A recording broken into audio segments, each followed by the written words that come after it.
Welcome to Drakkenheim. My name is Monty Martin. And I'm Kelly McLaughlin. And we are joined as the Dungeon Dudes by our two very, very good friends, Joe O'Gorman and Jill Denitis. And we are super excited to be kicking off our new live campaign, Dungeons of Drakkenheim.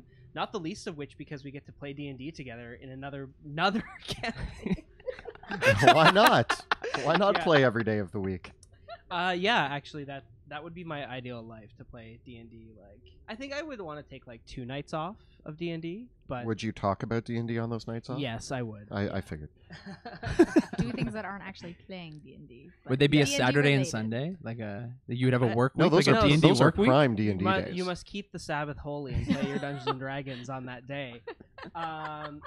Yeah. So welcome, one and all, to our fun little show. And we are so excited. It's been a long road coming.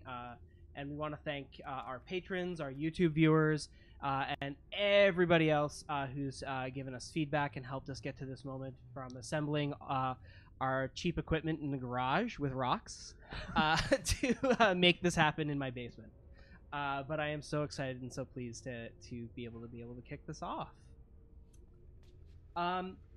We are going to be embarking on a brand new campaign. We have finished our session 0 and created our new characters.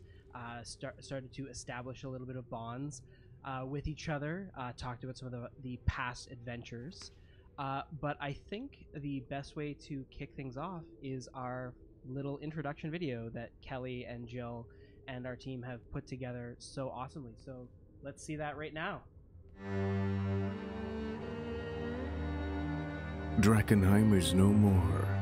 Struck by a falling star, the city bathed in eldritch fire on that woeful eve. The tumultuous aftermath brought chaos, families torn asunder, and a kingdom shattered. 15 years later, monsters stalk the haunted streets of Drakkenheim. Caught amidst rival factions struggling to rule the rubble, 3 unlikely partners venture forth into the crumbling city in search of riches, renown, and revenge.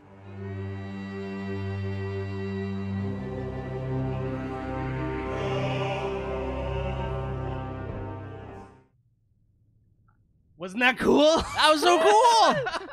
Yeah, you guys did a really great job on that. Thank you. Thanks. Yeah. So that was made possible thanks to hand-drawn art by Kelly and Jill.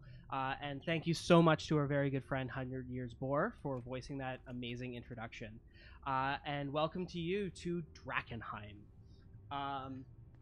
As you heard in our little introduction, Drakkenheim is a ruined city, and it has been for the past 15 years.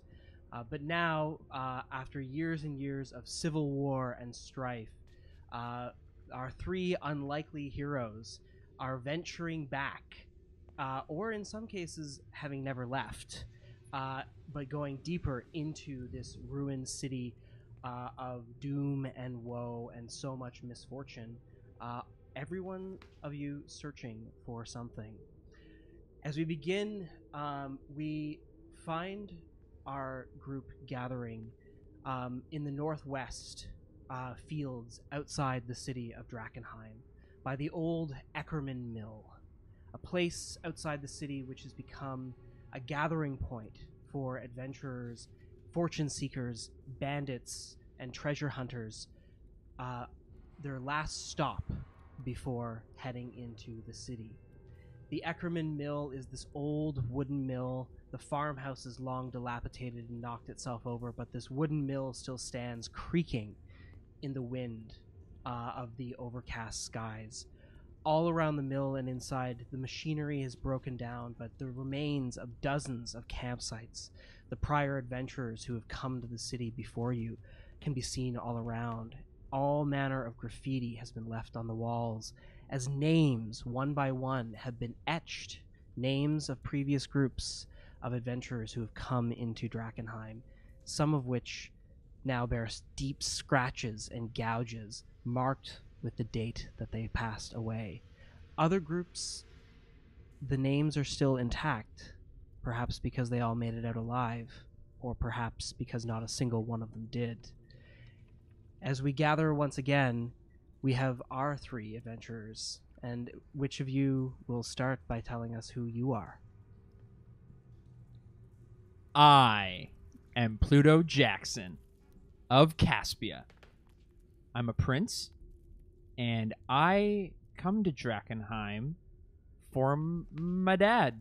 And I'm going to do royal son things and prince things, like kill monsters and probably get a bunch of money and sort of like plant a flag of Caspia in this broken land to claim a chunk for my people. Indeed. And tell us, who is Pluto Jackson? What class and what are you playing? Oh, and what does Pluto look like? Okay, so Pluto Jackson is head to toe in armor.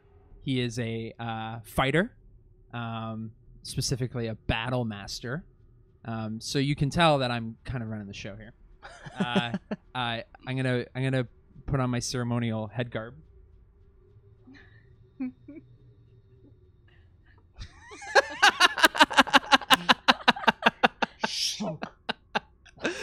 I don't know if we can hear you, and the mouth guard is down, but all the better to protect yourself in battle, Pluto Jackson. Yeah, and when he's walking around, he's showing off his handsome good looks. He's like a young Gaston from Beauty and the Beast. Was copyright. Gaston old?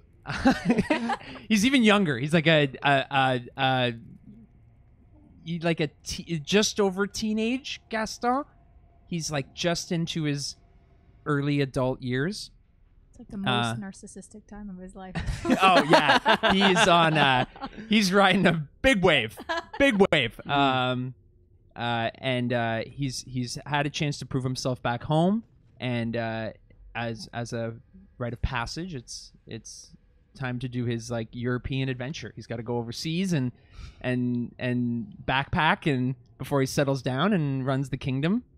So he's getting some miles on his shield and sword, if you know what I mean. What better way to gain knowledge of the world than by seeing all of it? Yeah. Thank you. And next, beside you, also meandering about the mill, is our second character. Yes, my name's Sebastian Crowe. I'm a shadow sorcerer, half-elf, but that's not important. I came to Drakkenheim. Jeez, almost forgot the name. I came to Drakkenheim because... Yeah, it's my first day, okay? Actually, I grew up just outside of Drakkenheim. I grew up in Emberwood Village, a small town just outside. I grew up with my father, who was a blacksmith. And there was a lot of crazy stuff in my childhood. I didn't really know how to control my powers. There was a lot of issues, or as I like to call them, there was a few incidents. And yeah, I ended up having a very severe incident that caused me to wake up screaming in the middle of the Drakkenheim in the city, in the southern wards, I believe. And shortly after that, I had this vision of a meteor striking Drakkenheim and woke up screaming. And then the Amethyst Academy showed up, took me away, and I haven't really been back since. But during my time in the Amethyst Academy, I met some really cool people, mainly River, probably my best friend. And it's recently that she kind of gave me a call and said, "Hey, we have some jobs for you in Drakkenheim. Can you get your crew together?" And that's how I know this guy. Me and him have fought monsters together in the past.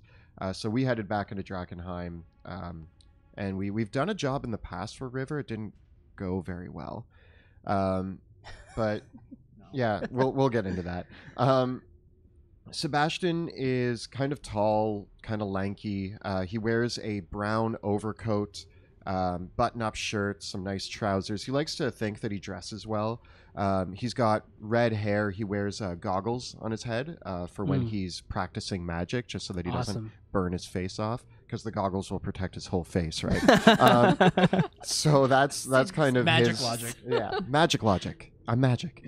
So that's kind of his whole thing. He thinks he's really clever and really charming and really good looking. So That's who he is, and he's here to help guide this party because they need somebody of intelligence. Okay. And, Okay. All right. So you two have adventured together before. It didn't go so well last time, but there's been success in the past. Yeah, we have had Yeah. very successful. Like we're hunts. both alive. Yeah. Yeah, there's a lot to show for it. This is a dangerous world. But the two of you are here at the Eckerman Mill to meet with an old contact, your friend River, a mage of the Amethyst Academy who you have been sent into Drakkenheim on a few errands before.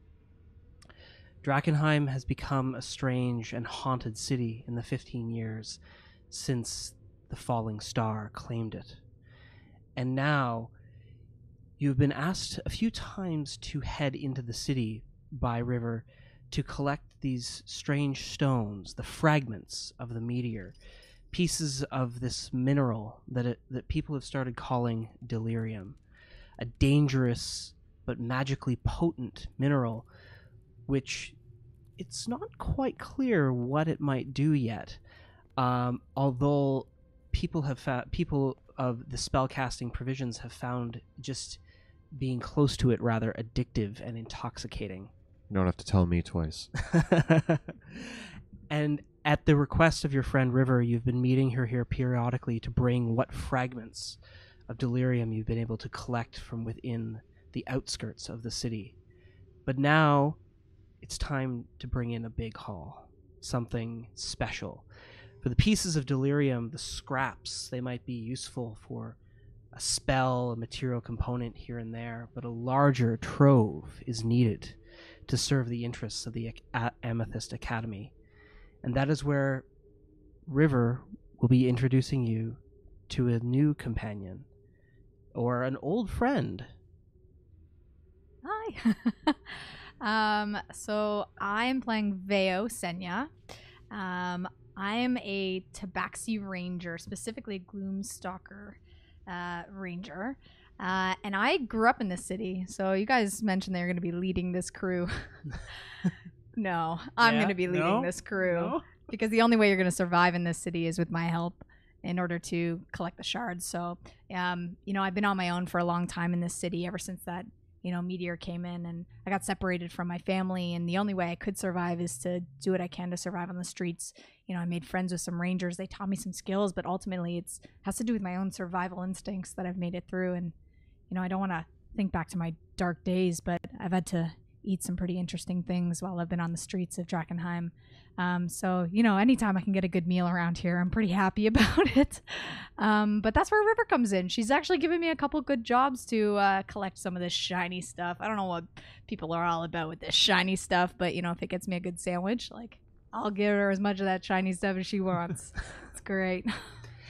Yes, and so two of you are surprised to find River has not appeared yet, but as you take your places in the Ackerman Mill, Veo is there in the rafters above, waiting for you to approach. Do we notice her? That's up to her. Do we notice you? Not yet. I'm particularly sneaking. I've been around here before, so you'll notice me when I want you to notice me. Pluto. Yes. We're supposed to be here on a pretty big mission, but the issue is we lost our navigator. It's just the two of us. There used to be 5. I'm walking over to it's in like a corner of the mill where I've carved some names from the past, and I just start to scratch out. What names are you scratching out? Well, there's Rat Food, Yeah, our navigator. our navigator Rat Food, Gimbal, and Chubbs. Gimbal and Chubbs. They made up the whole Jackson 5. Like that was the We reason- were the 5 crows. No, we were did you not get the t-shirts we made? I did not wear the t-shirt. Yeah, so we were the Jackson 5, and I wrote that above it. It's written in wood. There's actually several titles. It says Jackson 5, which is crossed out, and then it says 5 crows, which is crossed out, and it just repeats that over and over again. But I've crossed out Rat Food and Chubbs and Gimbal. Yeah, we ran into some sewers filled with rats, and they killed rat food. It was just so unexplained, and Unexpected. They ate him alive. We did not see that coming. Didn't see that coming. It was just kind of like I know we got a little overwhelmed, and I mean, we've done a couple of jobs for River, and that was probably the only one that really went sideways. I mean, I thought casting darkness would be a good idea until I realized I was the only one who could see, and none of you could, and that caused some major issues for the 5 crows. Oh, The no. Jackson 5 are going to move on from that. I mean, now we're the Jackson 2. No, sorry, the 2 crows. Oh, he said it. He said He's already acquiesced. The royal persuasion. It's okay. You can serve But in the Jackson. Whoever 5 our new instead. navigator is, I'm sure we won't get them killed. No, And they were. as he says this, I jump down on top of Sebastian. Carrot Top! Oh my gosh! Smelly cat. Whoa, whoa, whoa. Really? You're here? Yeah, okay, I am a little bit smelly, but I mean, when was the last time you bathed? bathing? What is bathing? Point. How are you? I'm good. I did not expect to see you here. We're waiting for a contact actually on a job. Do you still live around here? Yeah. Like- Yeah, I'm supposed to be here for a job too. River. What? Did she not tell you that I was going to be the one helping you? She told me she found us a new navigator. I'm the navigator. I mean, that makes sense. We used to sneak all around the city when we were kids. Yeah, you should know I know this place better than anyone. Okay, fair enough. Yeah. Who's this guy? He's Don't worry about him. he's very shiny. He's the meat shield. You're So- not going to last 2 seconds if you're a meat shield. I hope you last longer than our old navigator. I've lasted what? How many? 25 years? Oh, that's not bad. I think so. Something like that. Yeah. I don't have 5 fingers, so it's just kind of like, yeah. Counting. I didn't. So you know her.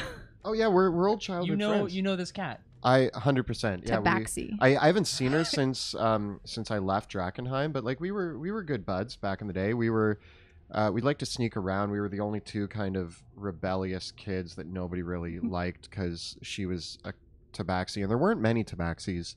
So some people were like, "Weird cat person," and you were like, "Nah." There's even less of them now. Yeah. What did you say? Meow? While you guys are talking back and forth, I'm just carving cat beside our names as part of the new Jackson 5. Well, the Jackson 3 now. Yeah. Okay. The 3 crows. Do you want to be a crow? Veo and the Pussycats, guys. Veo and the Pussycats. All right. Oh, is that okay? I can. I'll put Veo. I'll carve Veo Thank in there. you. As you finish carving the names in the wall, you can see the rough maps of Drakkenheim that have all been scrawled about, all the various warnings of the various doom, various forms of doom which have befallen prior groups to come into the city. All sorts of warnings like saying, "Has anyone ever made it to the crater?" Or "Whatever happened to that old Black Ivory Inn?"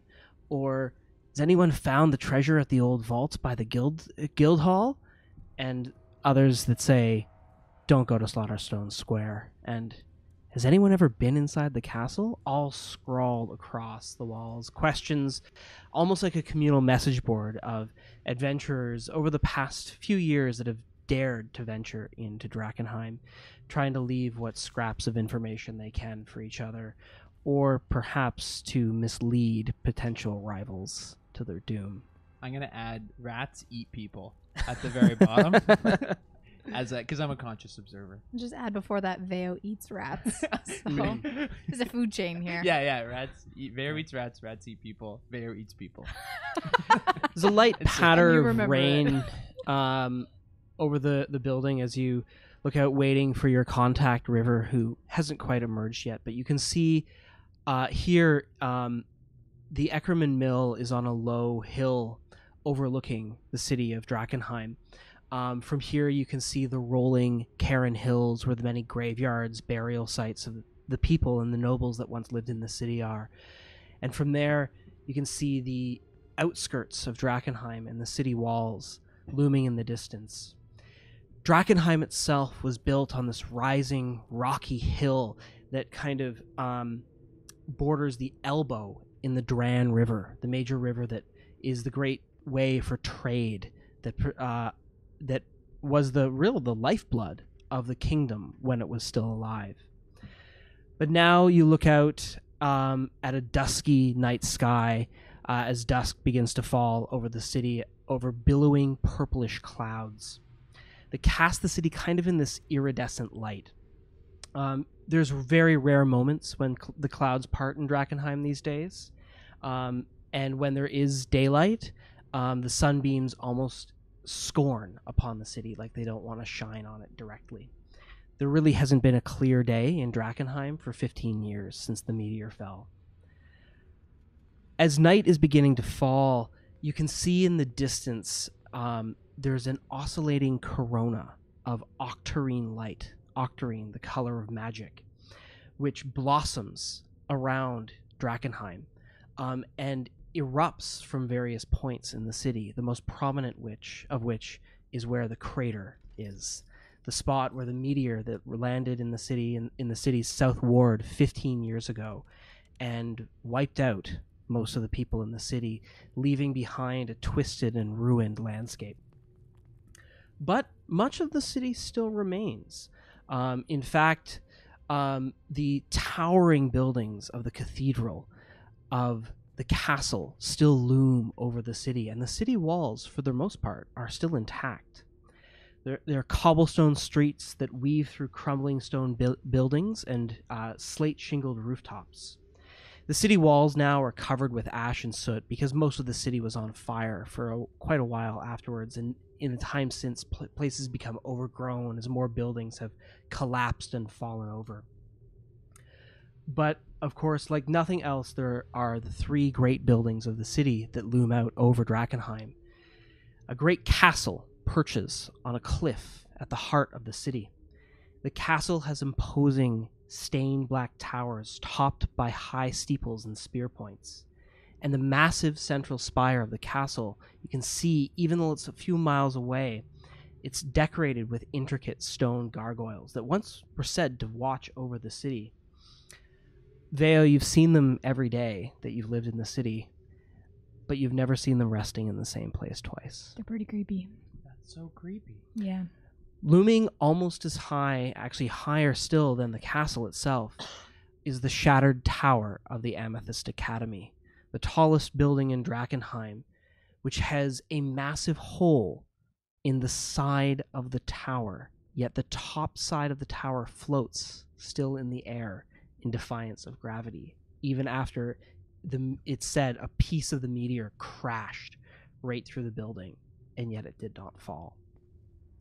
Finally, there are the great spires of the old Cathedral of the Sacred Flame, which, even now, the bells still chime at midnight.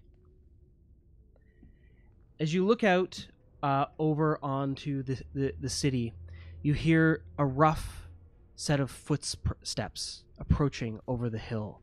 There are two pairs, one very light that only Veo can barely pick up, and one quite heavy, like a pair of armored boots. A short while later, you can see in the flickering torchlight that you have running around your campfire the person approaching. She's a woman, a tiefling, with her hood drawn up over, but you can still see out of her hood this long kind of wavy blue hair hanging down. And you just see at first her mottled brown skin as she pulls back her hood. And you can see the familiar spectacles of River, your old friend. She smiles warmly as you approach, and following up behind her is a looming figure clad in plate mail, its face shrouded in darkness, holding in its hands its shield and a flaming longsword. River smiles warmly and says, "Sebastian, Veo, and Pluto, it's good to see you all. Thank you for meeting me so late." It's good to see you again, River. Good. Do you, Veo, do you have the last order I asked for? Yeah. Here you go. I take it out of my pocket. This is the biggest shiny I've seen in a long time. She pulls out her hand and reaches into her purple cloak, pulling out a very thick pair of leather gloves, and she pulls them over herself and reaches out for the shard. And I don't know if I should be touching this with my bare hand, but I mean, it's a curious fact. Everyone else handles them with gloves, but you're the only one that's actually picked one up. She looks at the shard, which is a small crystal, no larger than a gold coin. But even as the night begins to fall, the purple crystal starts to glow. And Sebastian, you can actually feel the magic radiating off of it. It's almost like someone is holding a delightful treat in their hands in front of you. And even River kind of looks down upon it with hungry eyes as she very carefully puts it into a pouch and produces another very wet, sopping, and smelly bag and hands it to you, Veo. yes. And inside are several fish. This is why we do good business. Indeed. Thank you very much for your patronage, as always. No problem. Were you just carrying that thing around? Yeah. Aren't those dangerous? That looks so dangerous. The fish? No. The gem, the Oh. Shard. delirium. That's what I do. Strange, I didn't sense it on you. Anyway, It's my feline aura. Gets in maybe the way. maybe you just overpowered it with your smell. Oh, it happens. That's Truly. what that is. I couldn't put my finger on it. Yeah, that's not the building. I thought that was just Drakkenheim. No, that's her. Okay. Unfortunately, I'd love to catch up, but as usual, I have to be on my way to the next meeting shortly. Oh. But Veo, it's been lovely that you've been able to collect these little shards of delirium for us. It's been rather enlightening, and it's good that we have one contact, and now 3 good contacts in the city. I'd like you to go after something a little bit larger this time.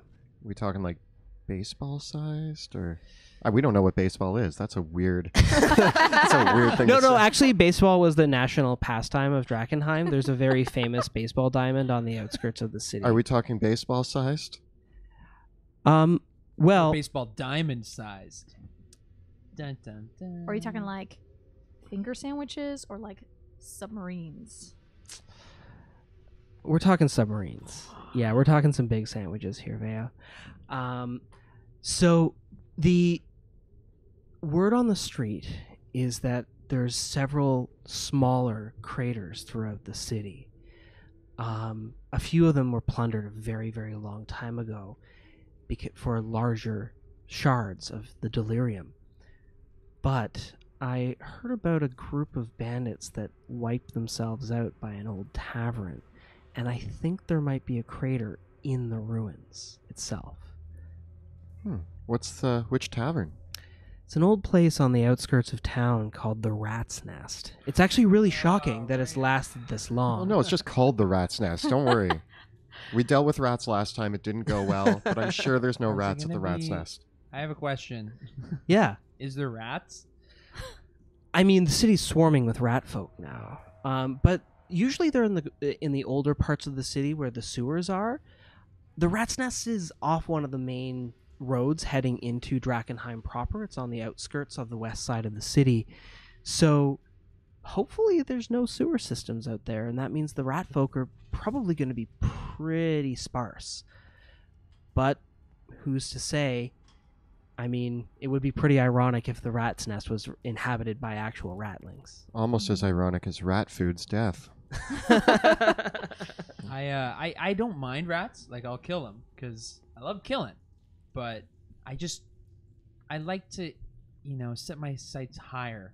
I like to have, I look for the trophy hunt. It's very curious.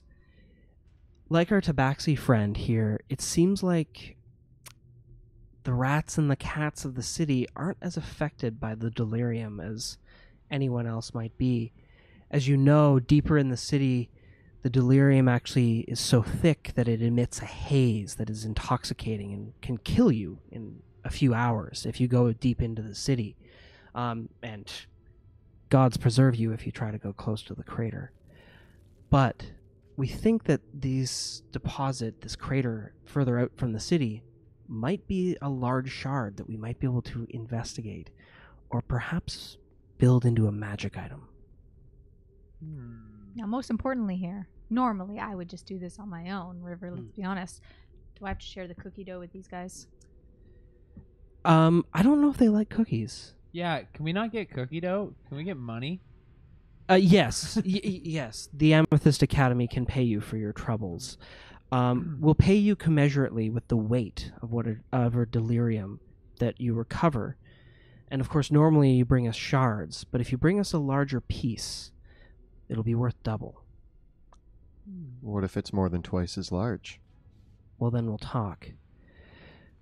We'd prefer that you handle this with discretion and speed. Right now, a few of the other groups that are coming into the city don't yet know that we've returned at the Amethyst Academy. And we have a few other goals, but we'd rather other groups like the Old City Watch and some of the others from the church don't know that we're working in the city quite yet. Of course. If we're gonna have a little discretion in this, how do I say, retrieval, maybe you could offer us a favor when we return. Your continued discretion will ensure your continued employment. Caspia Caspia can dig that. Yes, we know about your connections, Mr. Pluto Jackson, and Mr. Pluto. Oh no, sorry, you said that. Yeah. Sorry. We'd be very interested in continuing to work with your family. We might have some interesting information as well to provide. Of course, it would be a real awkward situation if, say, the Illyrians found out that the Caspians were also starting to get involved in Drakkenheim. Damn those Illyrians. All right. You've swung me. I'll do your fetching. I'm just happy to help. I mean, Yeah. you've always been a very close friend. Anything that you need, happy to help you with. It's a shame that you were never able to continue working with the Academy directly. Yeah, there was an incident. Okay. I'll have to be on my way shortly. I need to meet with another old friend. I think Elric's going to be heading to the city soon. How is Elric? He's well. Good. He's busy. Well, always. It's always been a little bit awkward ever since you were kicked out of the Academy. Yeah. Sorry about that. But no matter. In any case, Veo will be able to lead you to where the rat's nest is. And take care when you're extracting the delirium. It's very important. What we've discovered is that if it's cracked or damaged, it leaks pretty dangerously. And once it's cracked, it seems like however large the piece is, that's how much magic it will ever hold. We've never succeeded in cutting it into smaller pieces, and we've never succeeded in forging it together into one larger piece. That's why it's so important that we get an intact, large piece of delirium. That way we'll actually be able to make some headway in figuring out what it's actually made of and where it comes from. You just keep serving the sushi, and I will serve you up that big shiny. We'll have some salmon and haddock next time. Yes! I know you've been getting sick of tuna. Never sick of tuna, but the addition doesn't hurt. Fantastic. Well, Sebastian, it was good to see you. Vea, River. you as well. Pluto, it was nice meeting you again. I'm going to be on my way. And she turns and heads into the night. I wave bye to the mysterious stranger too. The big armor. See ya. It turns slowly and it kind of like tips its helmet. Oh, that was nice. I call him Giorgiano. What does he call himself? I don't know. I want that flaming sword though. I've never asked. Yeah. The Amethyst Academy is a strange bunch of people. Sebastian, you'd never been in any of their larger towers, but the actual members of the Amethyst Academy usually always have some sort of strange bodyguard like that. Did I when I was with them? No, because you were just an apprentice. Ah, Yeah. nuts. You didn't stay long enough for the reward. I didn't do very well with that whole thing. But anyway, we got some names on a wall. You've been added. Welcome to the Three Crows. Jackson 5. And They and the we Pussycats. are going to be on our way, I guess, to the Rat's Nest. It's an old tavern, right? It is. It's an old tavern on the outskirts of the west side of the city. Of course, being outside of the city walls proper, in an area of the city known during the city's life as the Sprawl. It's a bit of a rundown, ramshackle part of the city, especially as soon as you get off the Shepherd's Road, which it leads to the main gate.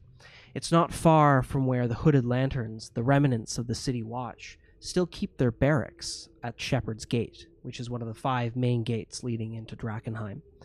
But still, it's a violent area of the city, and the mostly because it's crawling with scavengers, because the Hooded Lanterns won't let anyone use the Shepherd's Gate now.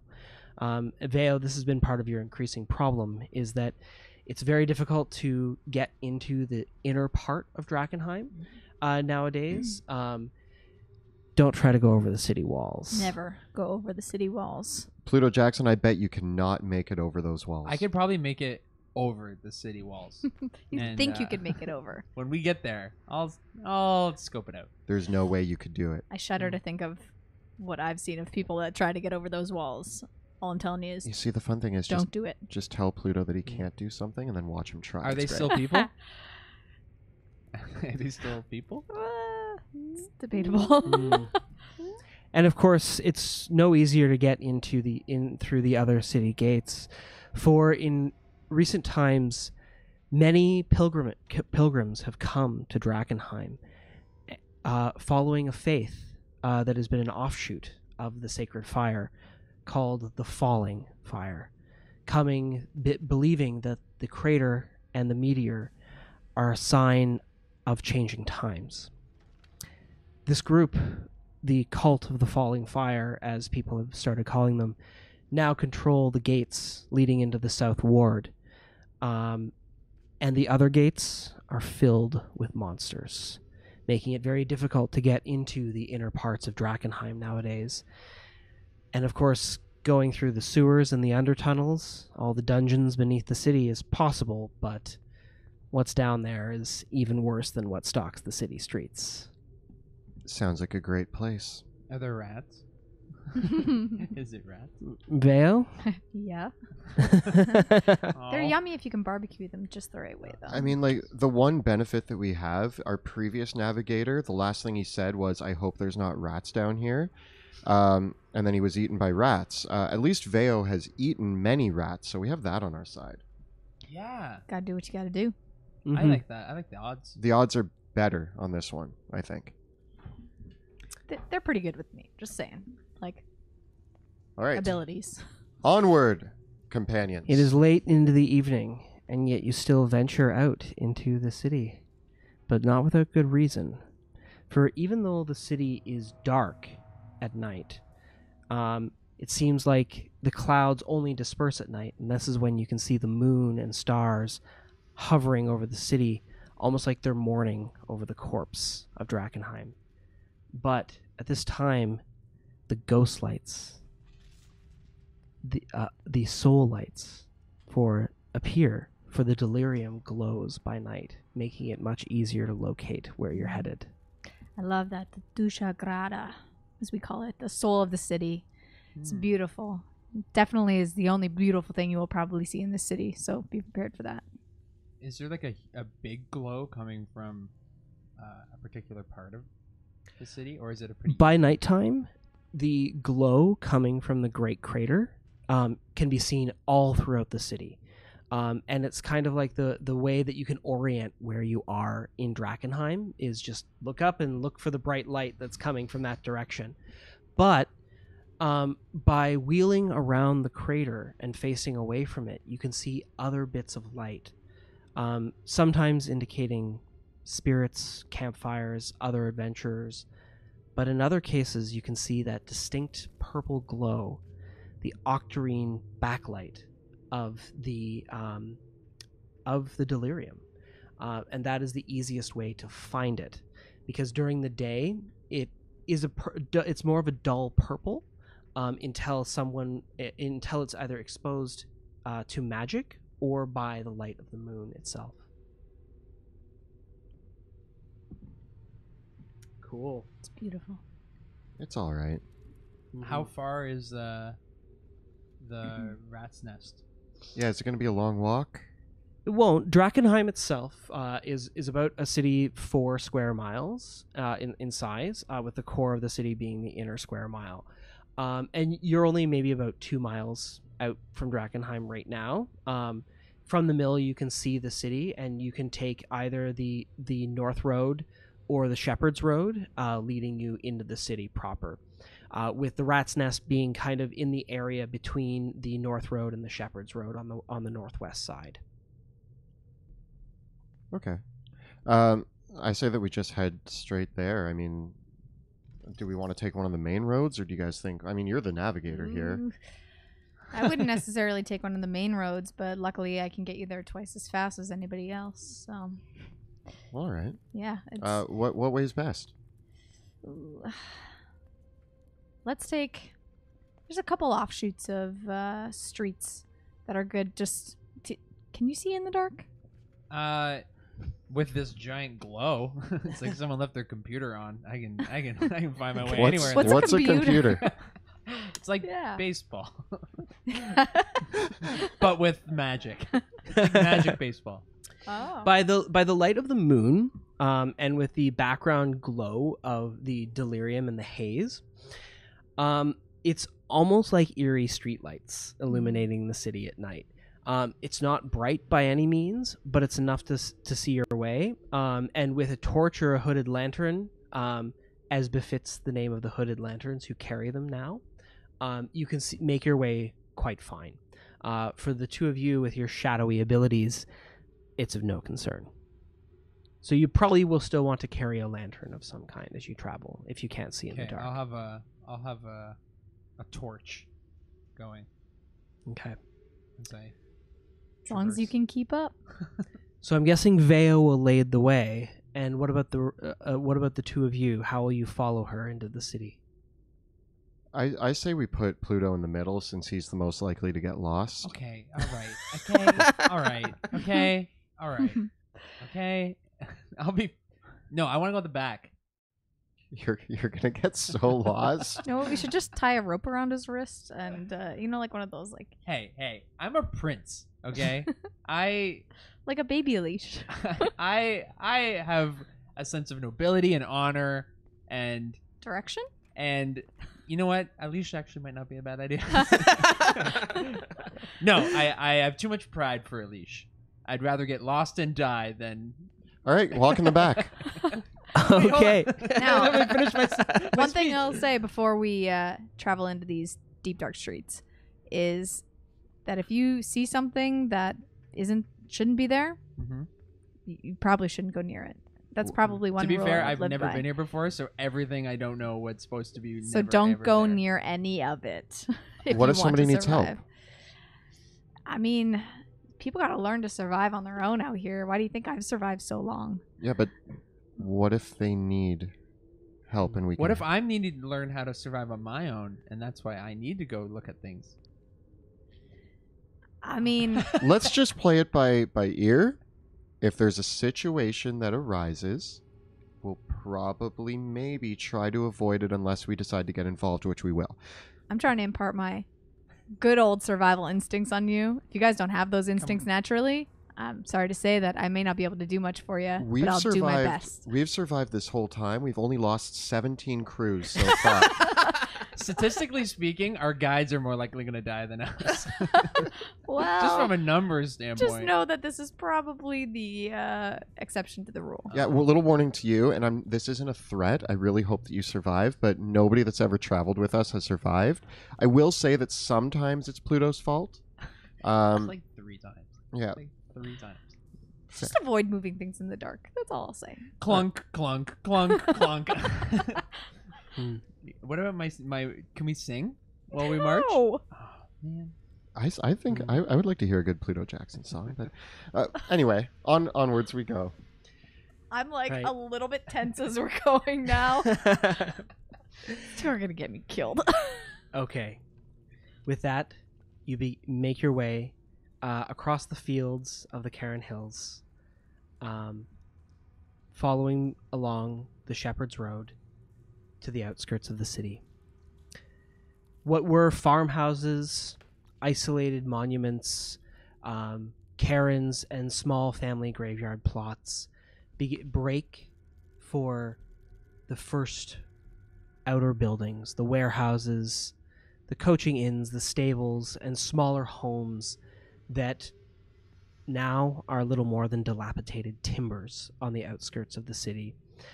Well, the old marble and stone core of Drakkenheim has held up well over the years. The outskirts of the city are rotting away because they are mostly wood and the odd stone building. Most of the streets are not paved, they're just mud. But the main roads are the cobblestone highways leading into the city proper. And as you get closer and closer to the city walls, the roads become stone, the sidewalks get built up again. But very quickly in the outer parts of the city, as soon as you go 2 streets off the Shepherd's Way, you're into dirt roads and basically wooden homes that are sinking into the mud around the city. It almost feels like the entire city might be sinking. As you walk forward, you can smell the mud and the grave dirt, and also here and there the old smell of embers still hangs in the air from the fires that burned through Drakkenheim. Once in a while, you pass by the carcass of an animal or another waylaid traveler, and it's always a very unsettling thing to pass by these bodies, because bodies don't decompose in Drakkenheim anymore, not since the meteor. And so as you pass by on the road where there's a dead horse bearing what could be wounds made in it only a day or two ago, this is the dead horse of Drakkenheim. People kind of kick it on their way into the city, and it's been here for 10 years. And as I walk by, I kick it. Yeah. Why did you kick that horse? Kick that horse. It's for good luck. What? Where are we? Listen, I've seen people not kick the horse and not come back this way. Well, that's ridiculous. I kick the horse I quite. step on the horse. It kind of makes this lurching sound as you walk by it, and of course there's always bits of blood mixed in with the mud everywhere else as you head forward into the city deeper, before you come to the area where the rat's nest is supposed to be. It's a section of the city that was known for many seedy warehouses, old drinking establishments where the poorest folk in Drakkenheim could have a drink or two for only a copper or two. But also the Shepherd's Way is one of the busiest ways, because it used to be the way that all the farmers brought the harvest into the city for the market. So was run down in its heyday, and now most of the buildings, which at one point might have been 2 or 3 floors high, have just like completely collapsed in, and they're filled with rubble. But as you get closer and head off of the Shepherd's Way into the side streets towards the rat's nest, you can actually feel that feeling of ozone in the air that you felt when that single shard was held in front of you by River. It's like this yeah. I like that feeling. It's like this slightly electric feeling, and the smell of the air turns from ash to like the smell of a freshly struck lightning bolt. And here and there, although it's lightly raining right now, you can see like that just slight fog and mist that kind of covers all the distant city streets. And you come into this larger square where as you round the corner, there's a few buildings that some of them are remarkably intact, almost as if they are frozen in time. And the building right beside it is a dilapidated mess. And there, across the street, is what remains of the rat's nest. It looks like a rib cage that's been burst open from the inside, but made of wood. It is this big. It's the biggest building in the area, which isn't really saying much. It was a small tavern in its day, and what's remains of it is the stone first floor. The vague memories that you have of it in the past kind of flash in front of you as being something that had a pretty seedy second floor that you were never allowed up to. But now what remains of that is completely gone, and instead there is this blasted hole surrounded by broken timbers raising up around it that sinks deeply into the muck underneath the city. There's this rough haze that you recognize as bits of haze that are springing up from the hole, and the only thing that you can see in the street in front of you is a torso. Right in the middle of the intersection by the rat's nest, there's a single naked male torso. So where's the cutoff points? Like no legs? Looks like the arms were ripped off, as were the head. Where the rest of it is below the waist. I'd hate to say it, but the rat's nest looks pretty much exactly how I remember it. Is there signage? Is there is there like a big sign that says the rat's nest? Looking around, it's across the street, embedded in the building across the street. Like it flew off forward and kind of like a ninja star landed in the building opposite. Guys, this is the rat's nest, I think. No. I don't think so, Pluto. Yeah, that's why the sign. The building across the street from it is blasted. The whole top of it is just blown away. But the other building on the other corner is perfectly intact, except looking at it close, it looks like it used to be made of wood, and when you get close to it, it's now made of solid granite. Are there shards around? There is a light purple glow coming from behind the mist that hangs around the rat's nest, and there's speckles in the granite of this building that's been transformed into granite. Speckles here and there, you can feel it in the air, but any shards would be nothing more than pebbles that you might pick up. And in fact, they're quite valuable, so you actually do manage to see that there's 2 little pebbles of delirium that you pick up, because even though they're the size of a Pez, they're actually still quite valuable. Before he picks it up, though, I'm like, whoa, whoa, whoa! Do you have some heavy machinery to pick that up with? My hands. I call this one fisty, and this one's also fisty, but he's opposite fisty. Are you wearing gloves or armor? Yeah. I got metal gloves on. How about metal gloves? Are metal gloves reasonable? Maybe they'd be chainmail? Leather underneath. Okay. Yeah, So they'd be gauntleted hands, yeah. How about just to be safe, so that way it doesn't touch you, just in case that I keep a hold of them? Oh, I see how this is. Oh, the junkie wants to have his way. Okay, wait, are we going to get in a fight already about this? I think I should hold on to them because I'm addicted to them. I didn't say that out loud. I'd like to hold on to them because I'm the most reliable party member. Well, River knows me as the most reliable, since she knows I always bring them back to her. These are not the most important thing to me, but I know they are most important to River. They are most important in getting me fish. Okay, so we've decided that everybody but Pluto should... I feel like you guys are the closest to them. I don't know what they do, so I feel like I'm the safest. I go over and I pick them up. Well, there's that. All right. This is a test to see if you're worthy of carrying the big chunk. Well, while we're arguing about this, I walk over to the torso. And I'm like, guys, you should just give me... And I'm leaning down and I'm checking out the torso, seeing maybe what could have caused this situation. I just avoid things like that when I see them. Yeah, well, I want to know what happened here. Have fun Yeah. with that. You look down and examine the wounds. How would you like to examine the wounds? You take too long, and No. I go, oh, for good luck, and I go and kick the torso. Oh, another one of these traditional things, and I just hoof the... I follow the rolling torso down the street. I'm like, no, I'm trying to figure out what killed it.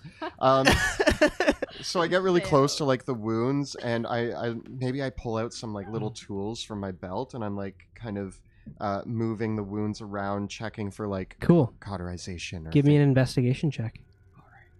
This place is fun. You get to just kick. Is this the first roll of the game? You just It kick the is. horse. Just the horse.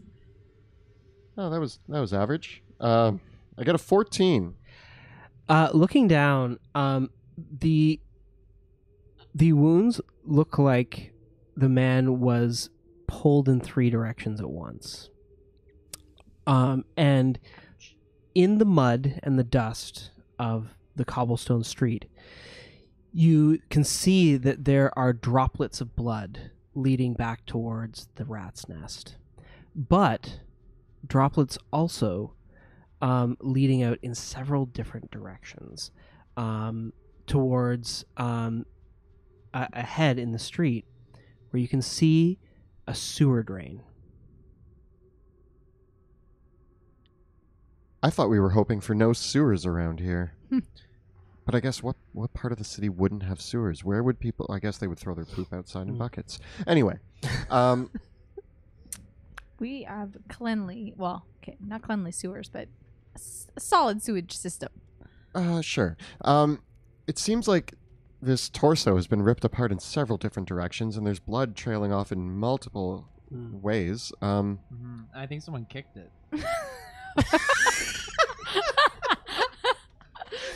Now, I think someone I want to did. look for footprints. Any footprints leading to the sewer?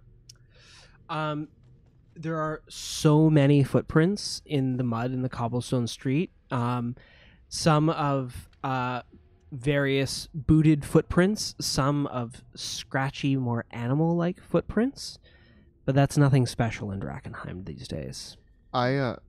River said stay out of the sewers, right? I mean, we went in the sewers for our last job, and nothing bad happened except we lost 3 members. But I would rather avoid the sewers. Is there going to be shards in the sewers? I see there's glow. I mean, we're here to investigate the rat's nest, and we were told that there's going to be a large meteorite in there. So I say that we just stick to the plan. There's no need to go wandering off. Yeah. So looking at the trail of blood that leads towards the rat's nest, I specifically want to look for some footprints that line up with the trail of blood to see if there's footprints to go along with that. Mainly, I want to try to find out, are they human footprints, or can I determine?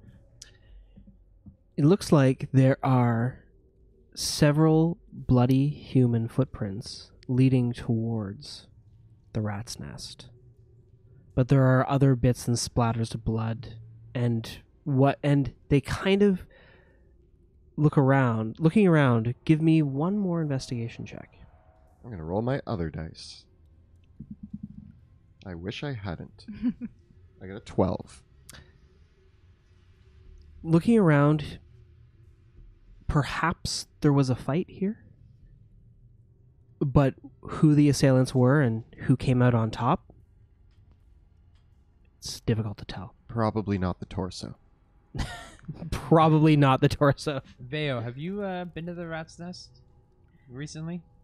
Not recently, no. I don't really come too far out on this part, but I've heard some scummy people end up here. Well, and I pull out my sword. Let's check it out. And I start walking towards the entrance of the rat's nest. Now, do we see any specific light coming from the rat's nest? Yes, there is a glow of the soul light coming from the rat's nest. I say we go towards that. Let's just try to get this big shard and get out of here. Okay. Deal. You approach the rat's nest closer, and now you can see what remains of the buckled stone floor that held up the main level of the tavern. It is shot completely through. There's splinters of wood everywhere, burn marks, and several as you look forward, you can see on the opposite wall there is actually an ashen outline of several huddled human forms against the wall. This is why you don't mix drinking and magic. I do it all the time. But what is more striking, though, is the gigantic hole in the floor, almost 30 feet wide, which leads ostensibly into what would have been the brew cellar or the basement of the rat's nest, which is now a roughly hewn crater where both the wreckage of much of the wreckage of the building, though, isn't in the crater because it was flung all over the street, right? And most of it across the street.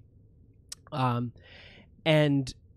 what remains, though, you can still see like the smoking haze, and as you breathe in the ozone-like air, you can tell that you are breathing in the delirium haze now. Which I'll take this time to remind you. While you are in an area where the haze is in place, you will not be able to benefit from a long rest. Okay, so and any areas in afflicted by the haze, short rests are fine, long rests are not. However, long-term exposure to the haze will cause successive exhaustion and is eventually fatal if you continue to operate in the exposure. Veo, as we discussed, you have advantage on checks to resist the effects of the haze, but not the deeper, thicker hazes that are found deeper in the city. Yep. So it's a little bit hard to tell with the thick smoke what's below.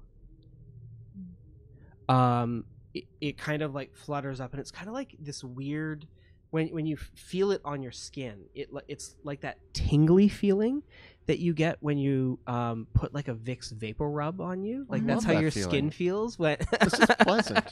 I would recommend wrapping a bandana or something on your face if it's going to help. Do you think I just carry around a bandana? And while the haze itself isn't warm or cold, My chance with the mist. The areas of your skin that are exposed to the haze feel like they're getting hotter. And do I notice the effects right away? Or is it like it's a slow onset, but you can feel the warmth kind of immediately. It's not painful, but it's not particularly pleasant either.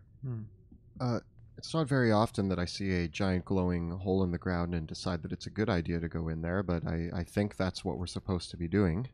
This is the original crater. This is like part of the event 15 years ago. Can we tell because of everything's suspended in time? There have not been second strikes since. So throughout the city there are smaller craters because pieces of the main meteor broke off during before they hit the ground.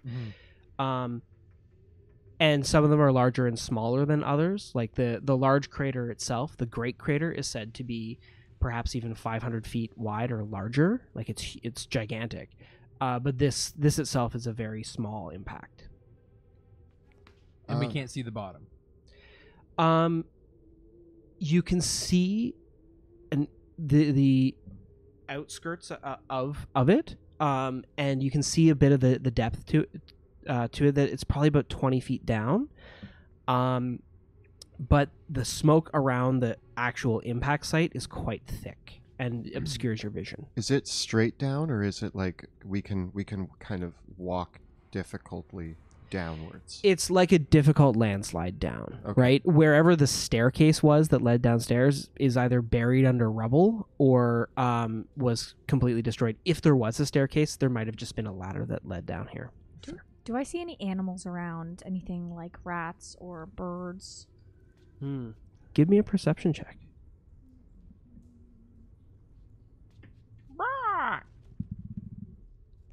That was my invitation.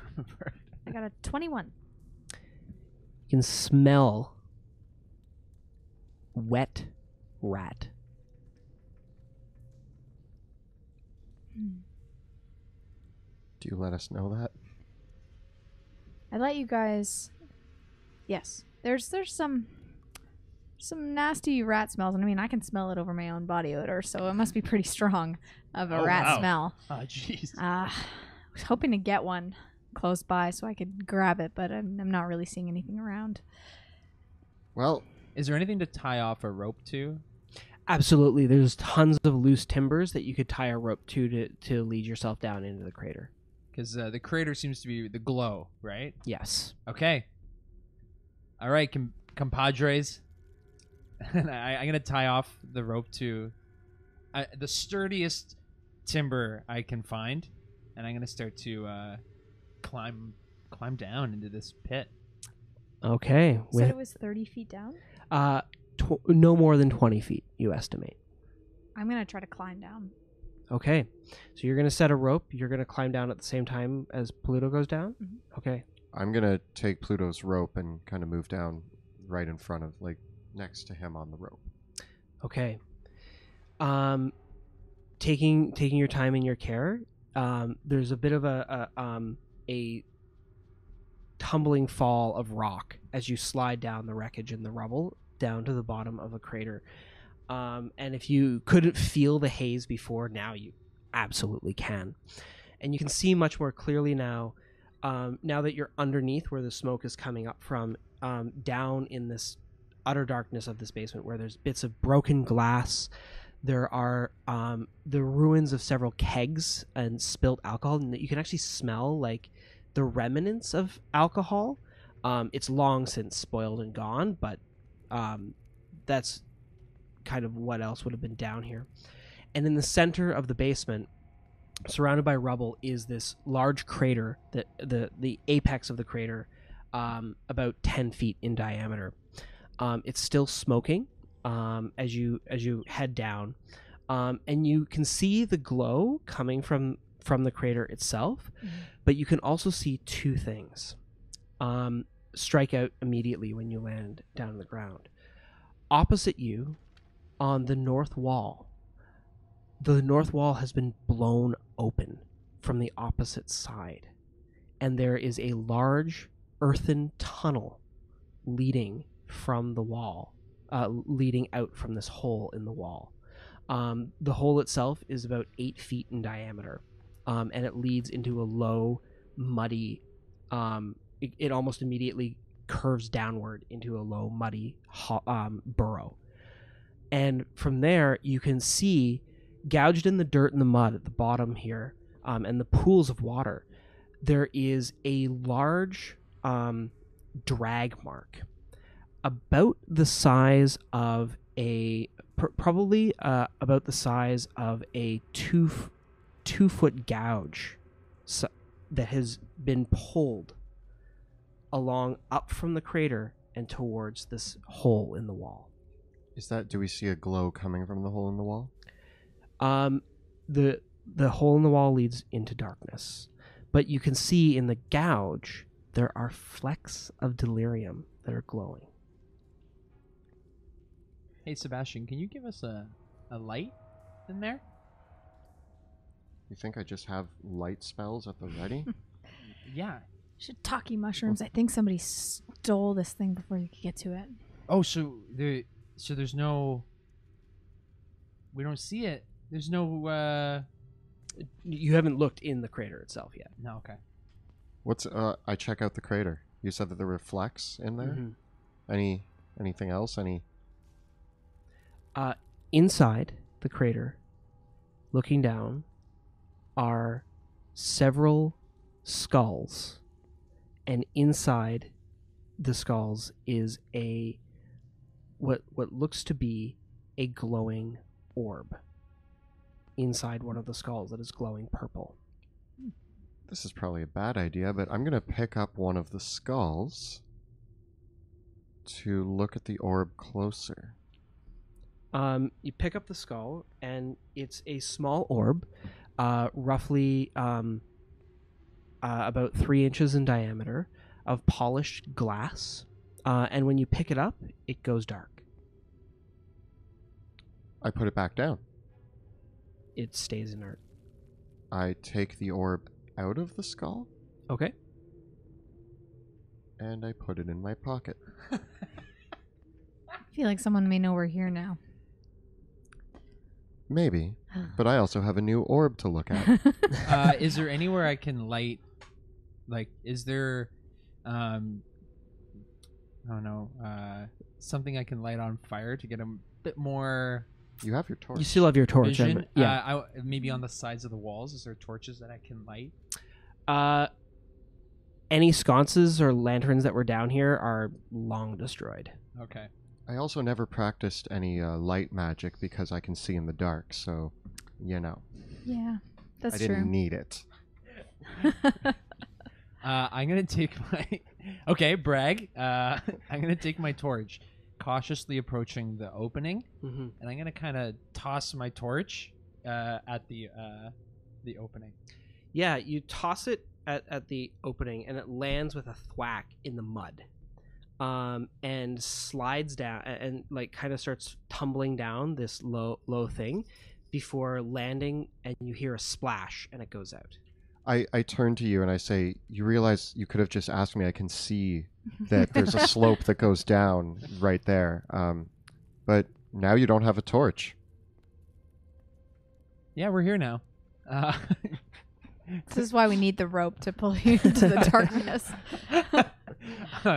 How much more rope do I have? I have like 50 feet, and a bunch of it's going up. Yeah, but 20. you'd need at least 10 feet to tie it off tough, and it's gone down 20 feet into the pit itself now. Who's got more rope? I have rope. Hey, let's use it. I have rope too. Let's Okay. keep going. Let's Adventure Essentials 101. Bring rope. lots of rope. But wait, are we all just going to tie our ropes together and then like just leave them as one big tethered rope? And Well, I mean, we really only need to tether him to one of us. oh, you want to tether him? I thought we were using it to No, descend. we don't need to tether me, guys. We're gonna be fine. Let's mean- just find a new place to tie it off to. I can Okay. make my own way down. You're fine. Slippery slope. Okay, you're fine. Do my best. I'm gonna tie it off. Can I borrow your rope, Sebastian? If I can't have your light, can I have your Okay. friggin' rope? Here's my rope. Just And I grumble.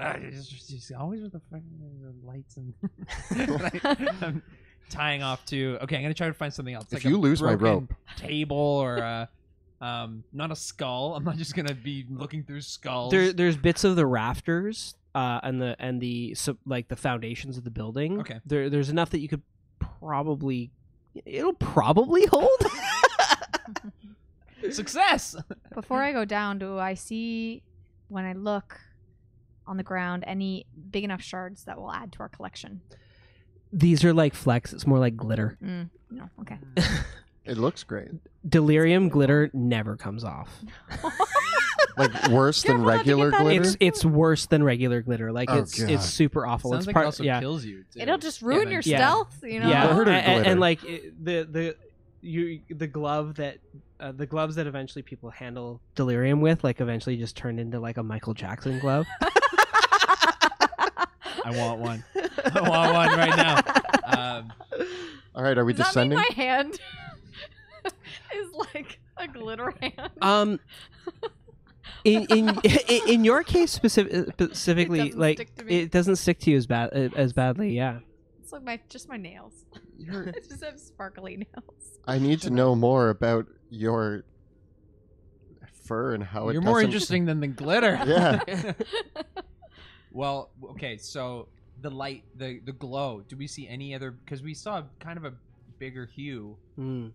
when we were outside. So looking down the Follow this. the burrow that is on the other side of the broken in wall, it descends sharply for about 5 feet, then it turns sharply, almost 90 degrees, and heads further down. How far down? Judging by the sound your torch made when it hit the bottom, maybe another 20 feet. Who wants to go first? Veo, you're the navigator. I can probably see the farthest too, so yeah. Yeah, so of course you should go first. I'll go This first. is how we lost. Yeah, we're having like this flashback. Yeah, I'm like, having didn't we deja send- vu. Rat food, food. why don't you go first? I hope there's not rats down there, he said. And Here, that's fine. As I'm going down a bit slower than I normally would because I want to keep an eye out for any more of the glitter. Cool. Yeah. We're gonna take the moment then. We'll take 2 minutes to just change our scene out on our board, and I'll get the next scene set. So we'll just be back in literally 2 minutes. Okay. Thank you. Sounds good.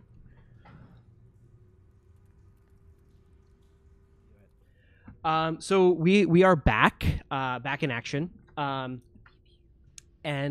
when we left a few minutes ago, we had our little group assembled at the basement crater in the rat's nest, about to head down into this strange burrow that has burst through and pulled what remains of the crater down into the depths below. So you are standing in the room, the crater smoking behind you, the smell of ozone in the air, and this darkened path leading down into an unknown darkness. and I'm slowly nudging Veo towards the entrance, being like, yes, check it out. I go, okay. And I whisper, onwards, Veo and the Pussycats. What did you just say? I didn't hear it. Oh, neither did I. Don't worry about it. So I slowly start to Okay. move forward, keeping an eye for dust, just to make sure I know where we're going. So, as you look down in front of you through your dark vision, you can see that the rain that has fallen, of course, has left puddles of mud, and the burrow is raw earth, and it's squelching and muddy underneath your feet, and it's kind of sliding slightly downwards. So because of the rain and the rough dirt, you can still see what might have been the groove by which whatever was carried down here was carried. But it seems like the water might have washed away the remnants of whatever flecks were here. Damn. All right. Are you guys coming? These are new grooves, and this is not good for... I didn't put the right spray on them, so I know they're just going to be ruined. Welcome to Drakkenheim. Drakkenheim. It's frustrating, but I'm powering through, but in the back of my head, I'm like, God, I gotta clean these. What's wrong, Pluto? Afraid of a little mud? And I grab the rope and I start moving in. I hope you fall. So hard in the mud. I pick up a little bit of mud and I toss it towards you. Make an attack roll. Do you...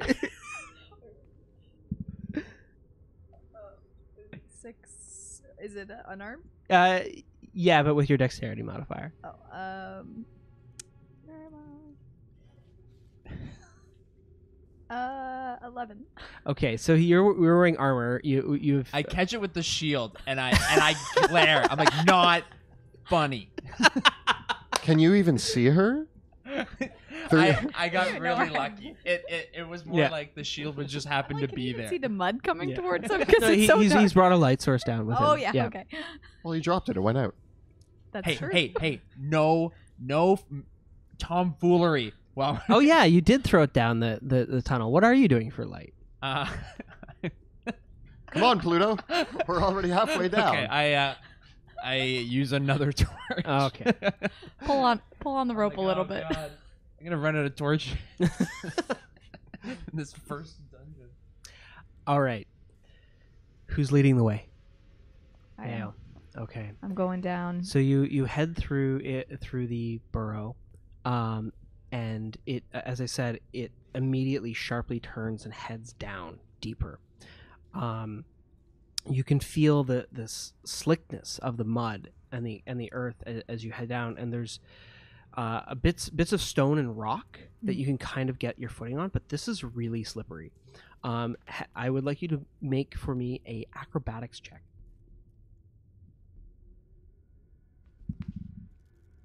21. So Nice. I'm pretty Nice. much like just getting my footing, but Yeah. I'm achieving it. Yeah, you are. You're doing really well, actually. as you head down the burrow, it curves around, and you're able to find the few bits of stone and rock and a couple roots to grab onto, and kind of like fling yourself from one to the next as you head down. Sebastian, what about you? I'm holding onto the rope, and as I'm kind of lowering myself down, I don't want to admit that it's slippery and that I'm having trouble, but I do let Pluto know. I'm like, Pluto, it's a little bit slippery. You might have trouble. I'm fine. All right. Your footing is very uncertain. I'm going to have you give me a dexterity saving throw.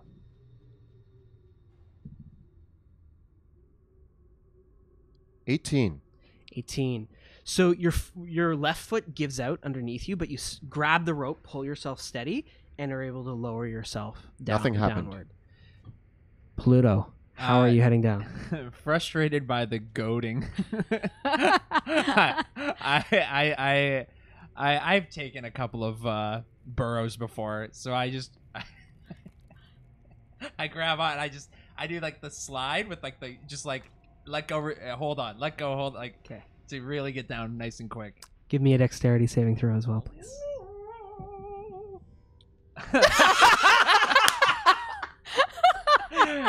Natural 1. We should be stealthy, right? We're going down this rope quietly. Okay, Should be. But I'm also I'm all on the lead, so get ready. Yeah, you're at the back. So your footing completely gives out, and you slide all the way down to Power the bottom. slide? Yeah, you're power sliding on your butt, all the way down to the ground, barreling past Sebastian and Veo in the process. And I need the two of you to make dexterity saving throws to avoid crashing into him in the process.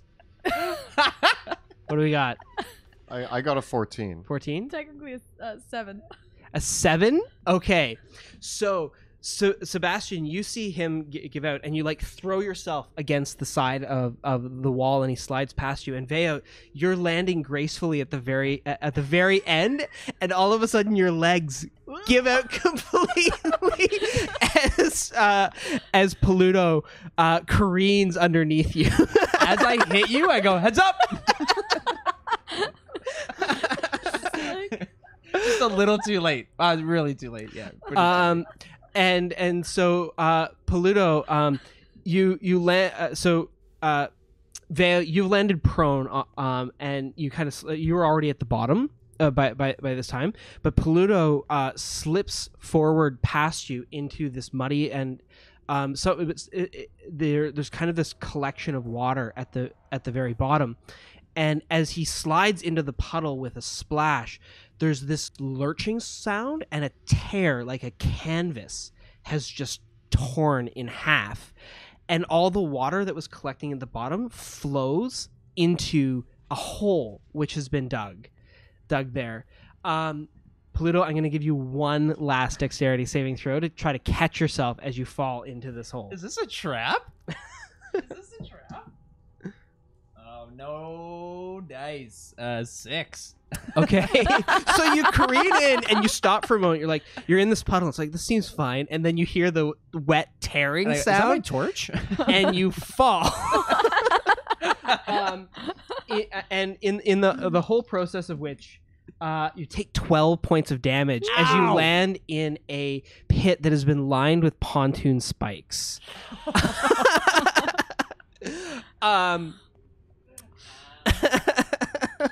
Sebastian walks out at the bottom and kind of brushes himself off and steps over Veo, and is just like, "Where's?"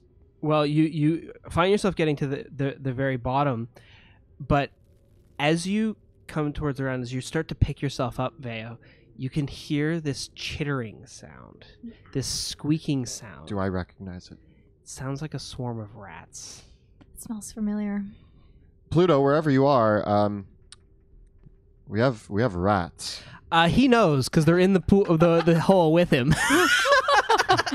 I didn't see this happen, so I'm like looking around. I'm like, I'm just still. At this stage, I will have everyone roll for initiative, everywhere. which we've actually pre-rolled. So, what did you all get for your previous scores? 13. I got a 21. Okay, and a 7. I'm on fire today. Well done. Yeah, I'm still not happy about this mud. It's like to the point where I'm like, it's not quite water, but I'm wet and I'm not happy about it. I'm It's not the happy smell. about the spikes in me. I'm doing okay. Okay. I'm So- badly hurt. You've slid down to the bottom, and we've got our wonderful initiative still tracker alive. from Axe and Shield here. So you slide down to the very bottom. You're quite injured, and you can hear the chittering of rats that are poised to swarm around you and start biting. At the bottom of the tunnel, it opens up into a larger chamber, a burrowed chamber, which veers off in several different directions. One to the west, and in kind of another bulbous sort of way to the east as well.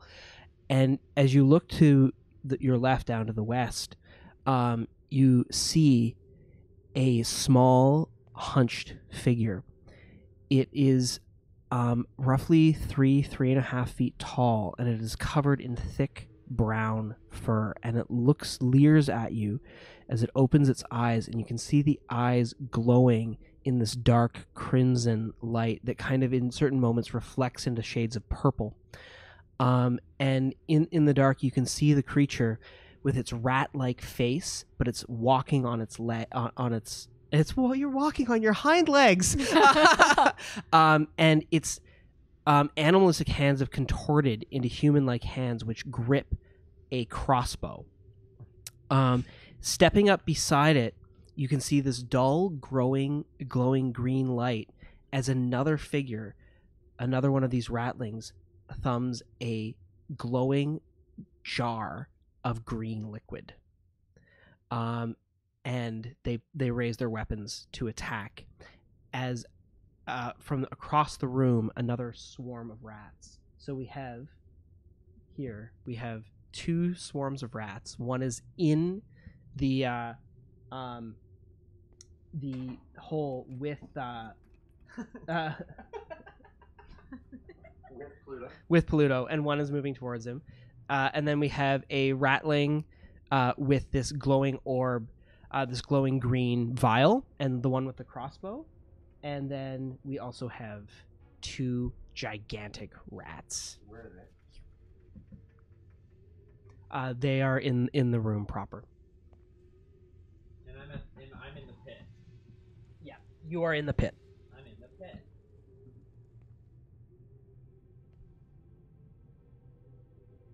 This isn't Looks the good. nicest pit I've ever been in. How many pits have you been in? Enough to know what a nice pit looks like. Is my torch is my torch still up? Is your torch still up? Give me roll a d20, and on a 10 or higher, it still is. Did I hold it above water? Yeah, the initiative tracker is too short for the camera, but this is our awesome Axe and Shield initiative tracker. So we have Sebastian going first. What did you roll? I rolled an 18. So even with all the water in the pool and everything, you've managed to keep the torch lit. So we've got It was Sebastian the only thing first. I kept it not wet. Sebastian, you are the first to act. Oh, so many options. All right. So I see the rat creatures, the one with the glowing orb that looks like he's about to throw it, and the one It's a glowing vial that is you see it closer. It looks like an old beer bottle, filled with this glowing liquid that's smoking out over the top. All right. I think I'm going to pull out the big guns right away, and I'm going to cast Scorching Ray. Ooh. So I'm going to aim the first one at the crossbow rat. Okay. So holding out my hand, I see it look at me, and I'm just like, I don't like rats. And I point at it and shoot a beam, and not very well. It's hard to see down here. I get 10. The beam of fiery energy careens right past it and lands in the burrows behind it with a crash. I fire again, being like, that was a warm-up shot. Ooh. I get an 11. The second one follows on the exact same path. You kind of lower your elbow and go, boo, boo, hitting those- the exact same spot twice in a row. That's actually impressive. Those were warnings. You better back off or else I'll hit you. And then I fire a third time.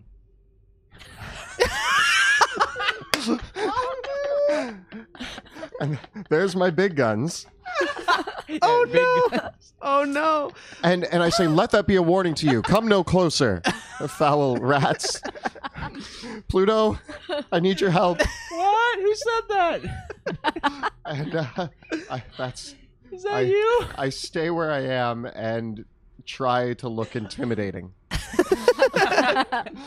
Give him a glare. So Polluto, you're in the bottom of the pit, and the rat swarm is just mounting up because the first one is already there, and the second one clambers down in the pit. And the rats these small rats come to the edge of the pit, and they like leap with joy at their next meal. And so the two swarms of rats, they start biting into you all over. I'm going to give them advantage because you are prone in the pit. Because I'm in a pit. Yeah. Okay. But the first one, the bites, they only get an 8 to hit. Should you roll me my dice back? Yeah. And the second swarm Don't bite me. gets a 19. That's a hit. Ow! They're in the cracks. Yeah, they start biting like in the cracks and gnawing on the leathers of your armor, and you take 7 piercing damage. Yikes. Okay. Are you okay? I mean, I'm alive. Arguable. Next up is Veo.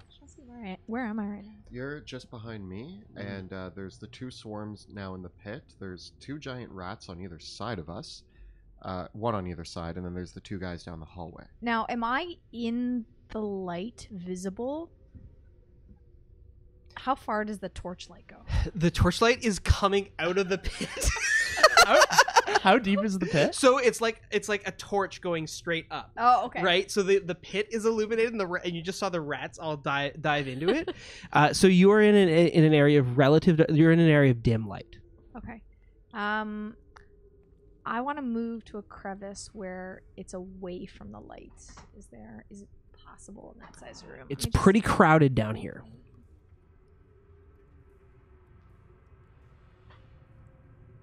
Where? I'm behind you. Yeah.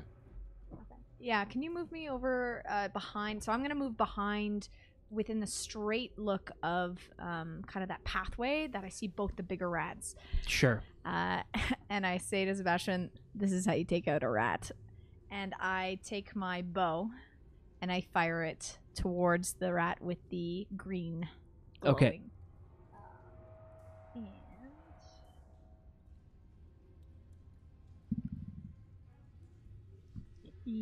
18. The bolt lands squarely in the rat's shoulder. Yes. Roll damage. Ooh, here we go. Finally. Yeah, take that, rat. Well, somebody did something. Hooray. It's a 8 damage. All right. It takes the shot and it squeaks like a high pitched. But it's still standing, but bloodied. And I take my second shot. Thanks to your with Gloomstalker. my Yeah. Dread Ambusher. Yep. And that goes for 12. That actually will hit. Yes. Okay. That's all you needed was a 12? I got an 11. Jokes. And actually,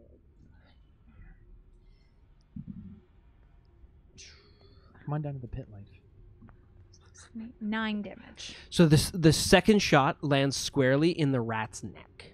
And there's a low gurgling noise as it drops to the ground, dropping the vial out in the ground in front of it. Yay!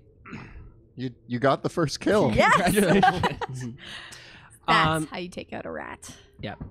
The second ratling, seeing its companion fall, lowers its crossbow, and says, mutters something about "damn cats," and fires a shot back at you, Veo. And the shot goes completely wide, since it only gets an 8 to hit, landing with a thud in the back of the burrow. Next up is Pluto. Okay, so how deep is this pit? The pit itself is only about 5 feet deep. You could get up and climb out of it. Okay, I do that. Okay, so that's gonna so standing up from prone, and then if you want to spend your action climbing out of the pit, that'll be everything. But if you want to clamber out with your movement, I'm gonna need an athletics check. That I can do. Okay.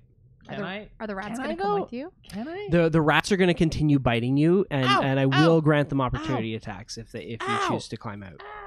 Yeah, I gotta get out of here. I gotta get out of the. I pull one of the spears out of my lower back.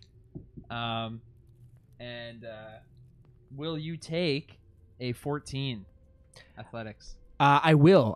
You'll clamber out of the pit and grab, but as you do so, the rats bite at you, and one of them scores a critical hit. My butt! And you take 14 points of piercing damage. I don't make it out of the pit. Oh no! I'm right near the top, and it bites me, and then I fall back into. Is Pluto gonna die? The giant rats. One of them leaps towards Sebastian and gets a 20 to hit. Yep.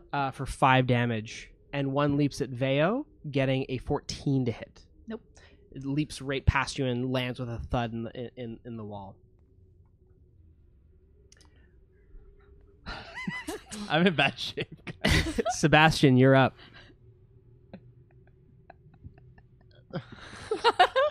Okay.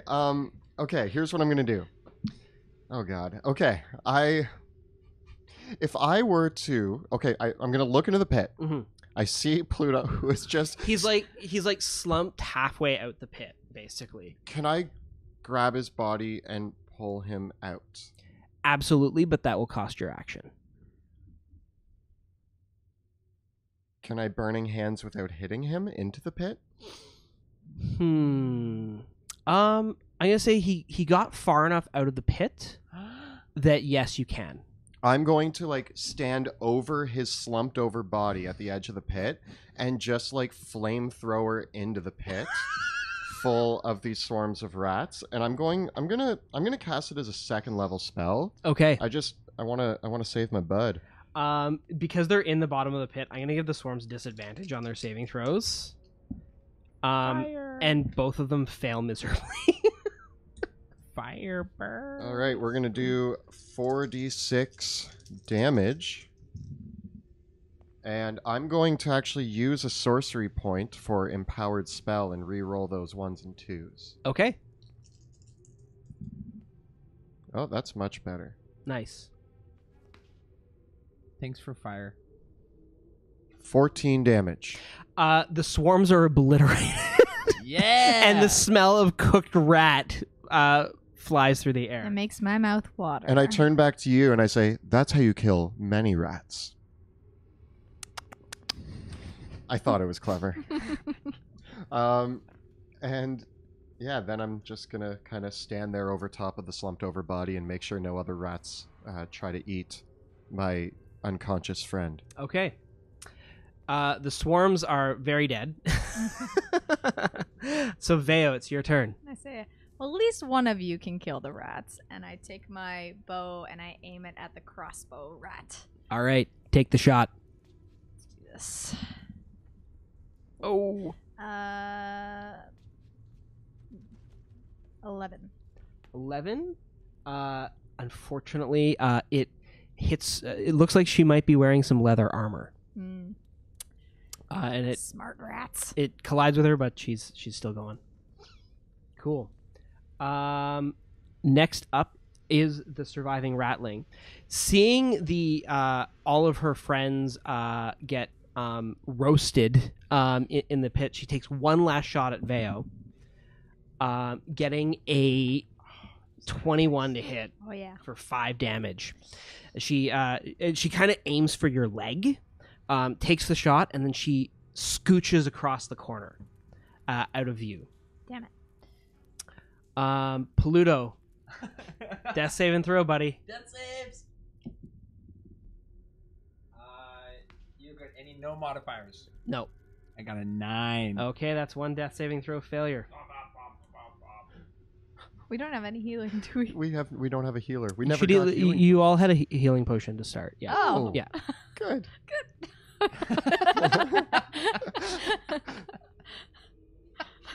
Did the rats eat it? Hopefully not. That's the hope. That's the dream. I could have taken cure wounds. Mhm. I didn't. Oh, God, you guys took no healing? We're rat exterminators. Yeah. Okay.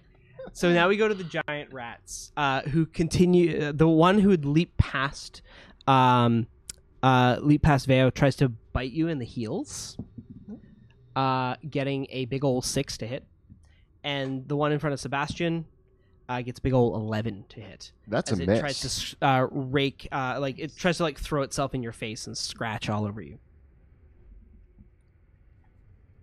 Get out of my face, rat. We go to the top with Sebastian. All right, so the one rat with the crossbow scooted around a corner, so I can't see it anymore. No. Okay. I'm just going to cast Firebolt at the rat that's attacking me. All right, go for it. Fireball. That's an 18. That might be one seared rat. Roll damage. That's money. 10. Oh, yeah. 4. Fortunately, 4 is all you need. Oh, good. That sears the giant rat. Yay. That's several rats down for me. Thank you. Nicely done. Veo, you're up next. As my bonus action, I cast Zephyr Strike because I don't want to let that big rat get away. Okay. And I run through the swarms to go around the corner with my bow. The swarms are destroyed. There's just the giant rat nipping at your heels. So I'll Cast give it him. an opportunity attack But as you. I actually Because don't you get cast it, Zephyr. 'cause I cast right. Zephyr Strike so I can boost by him. You boost by him, careening forward, and as you careen forward to where the first 2 rats were, you hear another ripping sound as another pit trap Oh, gives goodness. out gives out in the alleyway ahead. Make a dexterity saving throw. Ooh, 9. 9. Yeah. So here's what's going to happen. You leap across the pit trap, landing prone. But you don't fall in entirely. You take 4 points of damage, and you can see the rat running down the hallway, running down the burrowway. You can take your shot, but you're going to have disadvantage. So I get Ooh. advantage on it Okay, from the spell. so and that then negates disadvantage. it. So I just get Yeah. regular. Okay. So from that, let's take that shot. Da-da-da-da-da-da. And I get a 19 That hits. with a D8 extra damage from my spell.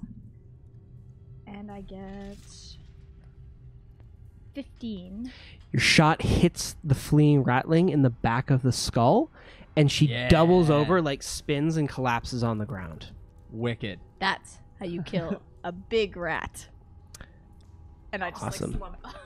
I just slump Okay. back against the wall.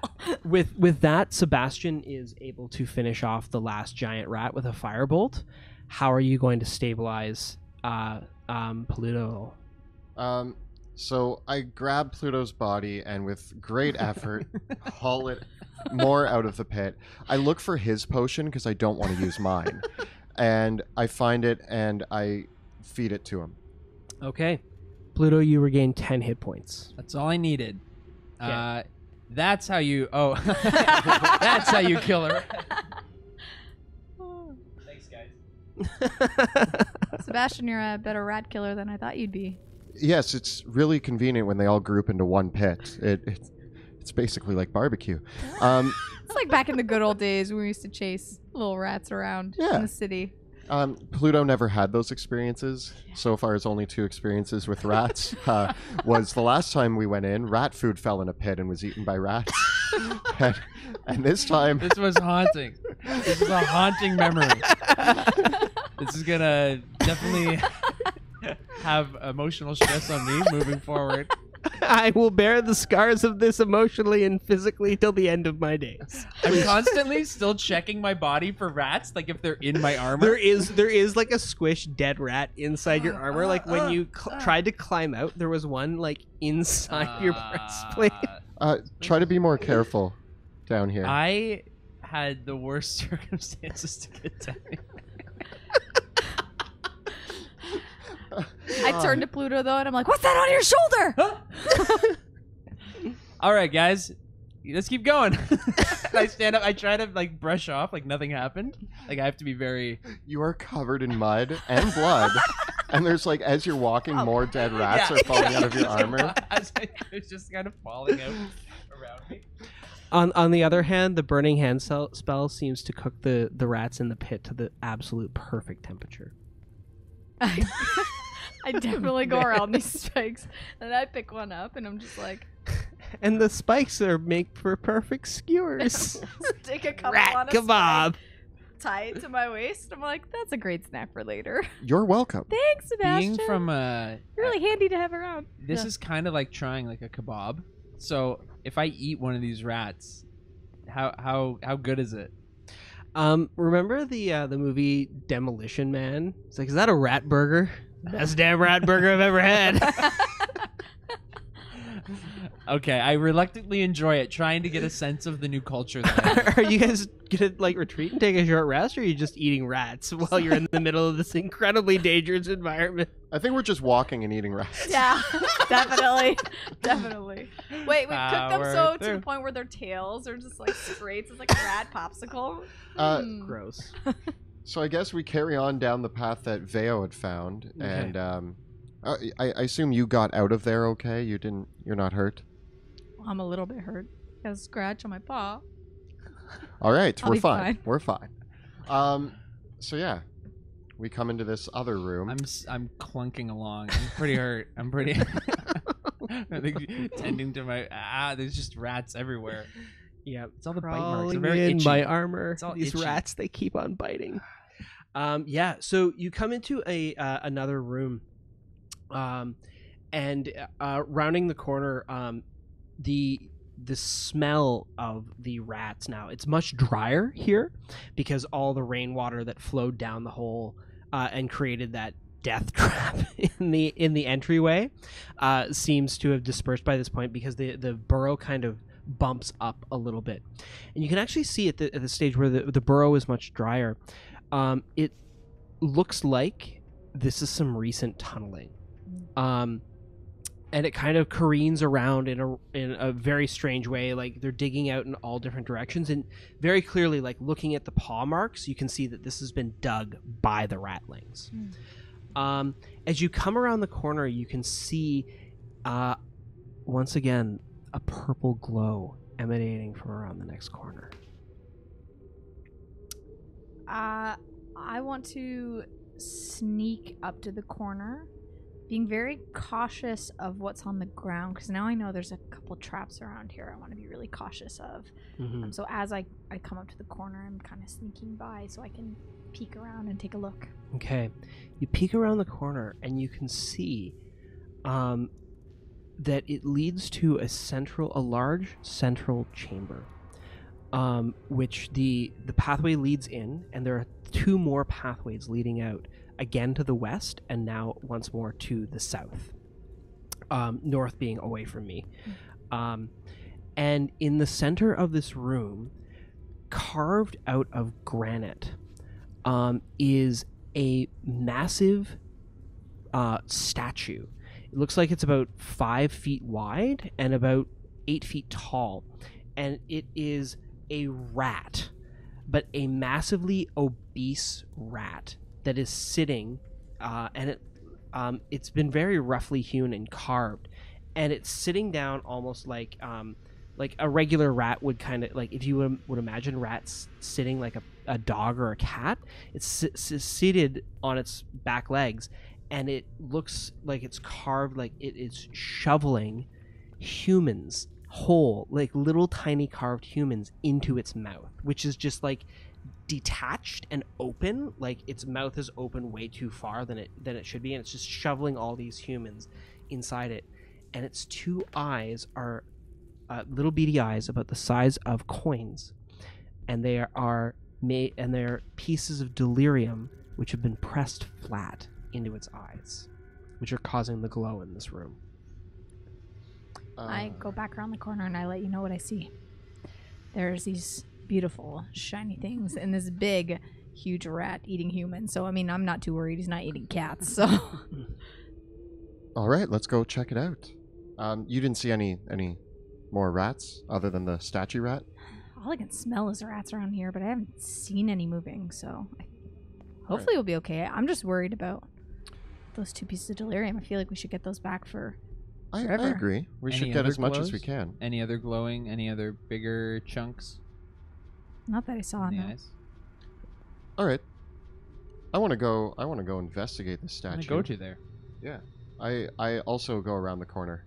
Mm-hmm. And I want to investigate the floor around the statue. I want to just take a look at the floor actually in this whole room. Yeah. Before we walk too far into it. Yeah, give me an investigation check. Having seen my friends both fall into traps today, I don't... Oh. I get a 10. There is a deep groove again. You can see again. It's not really a deep groove now. It looks like whatever was passing through this way was being rolled along the floor, because you can see the groove of it, and it rolls right past the statue along the way to the west. To the way to the south, though, has many more rattling tracks. We're not here to fight ratlings. Plus, I don't think Pluto's doing too well. What's up? So, I think we should just go for the meteor. I mean, that's what we're here for. Yeah. Let me just see if I can pick these out of the rat statue. Yeah, of first. course. I go and I try to use my claws to pick Of out course the we will. eyes of the statue. We get paid Okay. much better. As you approach the statue, make a perception check. 5. So you don't see, as you go to pry the first eye off, that there is a latch attached behind the eye, and you pull it and you hear a click. Oops. What do you do? I jump back from the statue. Okay, give me a dexterity saving throw with advantage. Do we hear the click? Yes, you do. 20. There is a gout of delirium poison gas that comes out of the rat's mouth as you pull the eye off. Oops. Oops. And you take 2 points of poison damage. Oh, nice. With the hot dice now. Blah, blah, blah. Tastes gross. I suggest that we leave those Does there. it fill the room? It's just like it's like the rat breathed it out of its Oh, mouth okay, when you pulled the eye out. Yeah. Not worth it. Let's go for the big Did you one. get both eyes or just one? I tried just one. Okay. Try the other one. What's in it for me? Delirium. Yes. Would you mind stepping back for a second? Way back. I cast Mage Hand and I try the other eye from a safe distance. It's really in there. You need to pry it out with your raw strength. Never mind. I don't want to try that. What's the statue made of? Granite. Granite. I say we keep going. Yeah. We can always come back for this Statues tend to. I don't know. We don't need the little stuff. We want the Mhm. big one. The big cheese. Yeah. Cheese. Oh, sorry. I shouldn't. Yeah. Speaking of cheese and other smells, you can the smell of rat is overpowering from all directions. But there's another acrid, almost alchemical smell coming from the pathway to the south. I'm curious, but I also don't want to die. I say we go to the west. Let's So go for there's the big trail. shiny. The trail heads west. Mhm. The smell is south. Mhm. Yeah, we gotta go west. We gotta find this big rock and get out of here. Okay. You head to the west into the next chamber. It opens up into the largest chamber you've seen thus far. And you can see there's a very large glow coming in up in this chamber. Because in the center of the room is a massive chunk of delirium embedded in a massive piece of the meteoric rock. The chunk of the rock itself might be about 2.5 feet in width and about kind of oblong and oval in shape. And the metal of the meteor is very inconsistent in the pieces where you've seen pieces of the meteor itself, because not the entire thing was made of delirium. But you can see growing out of the meteor itself is this chunk of delirium about the size of a human head. And it's formed into this roughly geodesic crystalline shape.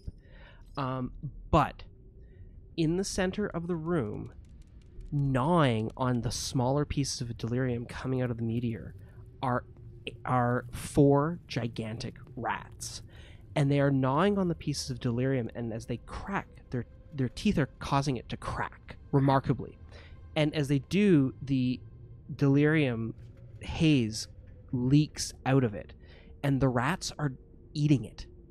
And as you see them eating and eating and eating, you can see that several of the rats in this room, while they're about the size of the giant rats you encountered earlier, their forms are misshapen and their limbs are elongating, and bits and pieces of their like skeleton is kind of conjoining out of shape, almost as if the act of eating the delirium is transforming them in some way and warping their flesh. Gotta get that away from them now. My God. Gross. These are grosser than normal rats. Do they notice us? You're coming into the room, but they are just furiously gnawing on the... it looks like some of them try to bite the larger chunk, and like bits of their teeth snap off, so they're going for the smaller bits of it as they gnaw away on it. I didn't know you could eat it. Okay, easy. Getting too excited. Let's get them dead. Yeah. You want to do some killing? Oh yeah. We need to preserve that. That's worth a lot That's of sushi, the big remember? Chunk, She told us not to break it. that's the moneymaker. And these giant rats are breaking it. Well, got my burning hands warmed up. We have for some more barbecue? I'm down. I'm always down for some barbecue. Yes. Pluto? Yeah, I think we should try to get the rats, force them into this little Alcove. yeah. Before we run in Mm-hmm. and like try to attack these rats, I take a quick survey of the floor for any traps. At this stage, as you look towards the floor, you see the groove, but you take the moment and over the gnawing, give me a perception check. I get a 5. You can hear a much larger breathing coming from the room coming off this chamber. Put this in the center to represent the meteor piece. And we need to put 4 giant rats around it. You said these tunnels are they still about 8 feet in diameter? Yeah, they're wide enough. They're not quite wide enough for someone to hostile to you to get around, but you could get around each other. Okay. In the bigger piece. Oh. Yeah. Also those 2 rats.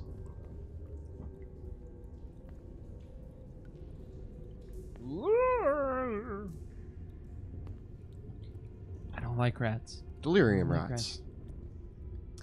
Alrighty. Roll for initiative, please.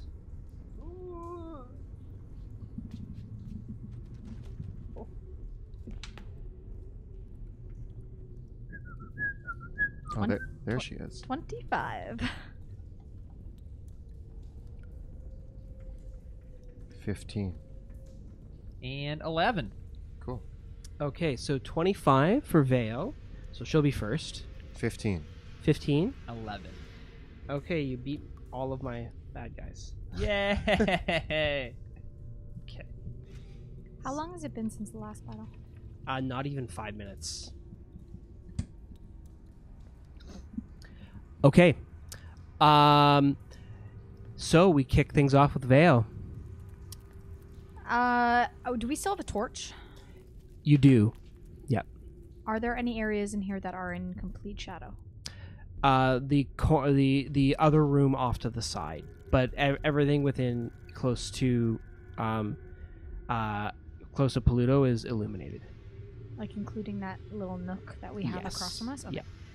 So I'm going to stay where I am behind you guys. Okay. And I'm going to take my shots using my longbow for the little rats because I want to stop them from breaking the shiny. Okay. Do it to it. Where are we? 40 plus 22? You have one skewered rat there. Yeah. It is definitely dead. Okay. And I have a second shot on the first attack. I get 12. That's enough. Yes. There it is. And so very quickly, you pull out your weapon and take 2 quick shots, killing the 2 rats, and they fall off the side of the creature. Sebastian, you're up Get next. off of there. Sebastian moves up just into the room, and he's going to cast Burning Hands again on the other 2 rats. Alrighty, I will give them dexterity saving throws. Okay. They both fail. Now, give me a spellcasting ability check to aim the Burning Hands such that it doesn't hit the delirium. So a to hit roll with spells? Yeah. Yeah. I get an 8. Okay, roll a d20, please. I get a 10. Okay, so delirium reacts to magic, and your spell has you can see the delirium actually pulling in your magic as the Burning Hands come across it. It still burns away the rats, who both fail their saving throws, but you might want to be careful about aiming spells in the areas of delirium again. Should I roll damage or? Yes, please. I get 9. They are incinerated by your Cooked. Burning Hands. And that is when, as you come around the corner, you can see the massive and hulking form of a gigantic rat. She actually has several smaller rats climbing all over her. And there are like nests of like small baby rats all throughout the room here. This rat is massive. She's larger than a horse. She has 6 limbs. And a massive snout that comes out like an alligator's snout, with thrashing teeth, and she growls at the sight of her young being killed. Pluto Veo, we have a bigger rat. Yes. There's always a bigger rat. There's always a bigger rat. Pluto, it is your turn. So hearing, can I hear the rat now? I can hear it like breathing, and I'm gonna drop the torch. Okay. I'm gonna pull out my. I guess I didn't have my sword out. Yes, so I have my sword out now, and I'm coming at Mama Rat. Alrighty. So the first thing I'm gonna do is attack it. Okay. Would you take 16? I will indeed. As you bring your sword down, her hide is so thick it's like armor. But you do land the blow. For 9 damage. Nice. I'm also going to use this opportunity to... what's it called? Second wind or action surge? Second wind. How did you know? Because old Pluto Jackson's hurting. And I'll take 10 more hit points. And then I'm going to stand in the way. I'm going to stand in that corridor. Okay. And post up against Mama Reeling Rat. from your blow, the Mama Rat kind of recoils backwards, and she starts to like horf and like regurgitate something, and all of a sudden she just like kind of like her eyes roll back in her head, and suddenly this gout of acidic vomit comes right out of her mouth towards you, and it actually hits Sebastian as well with the backsplash. You're supposed to be my meat shield. And I need both of you to make dexterity saving throws. Smells worse than me. Oh God. Oh, okay.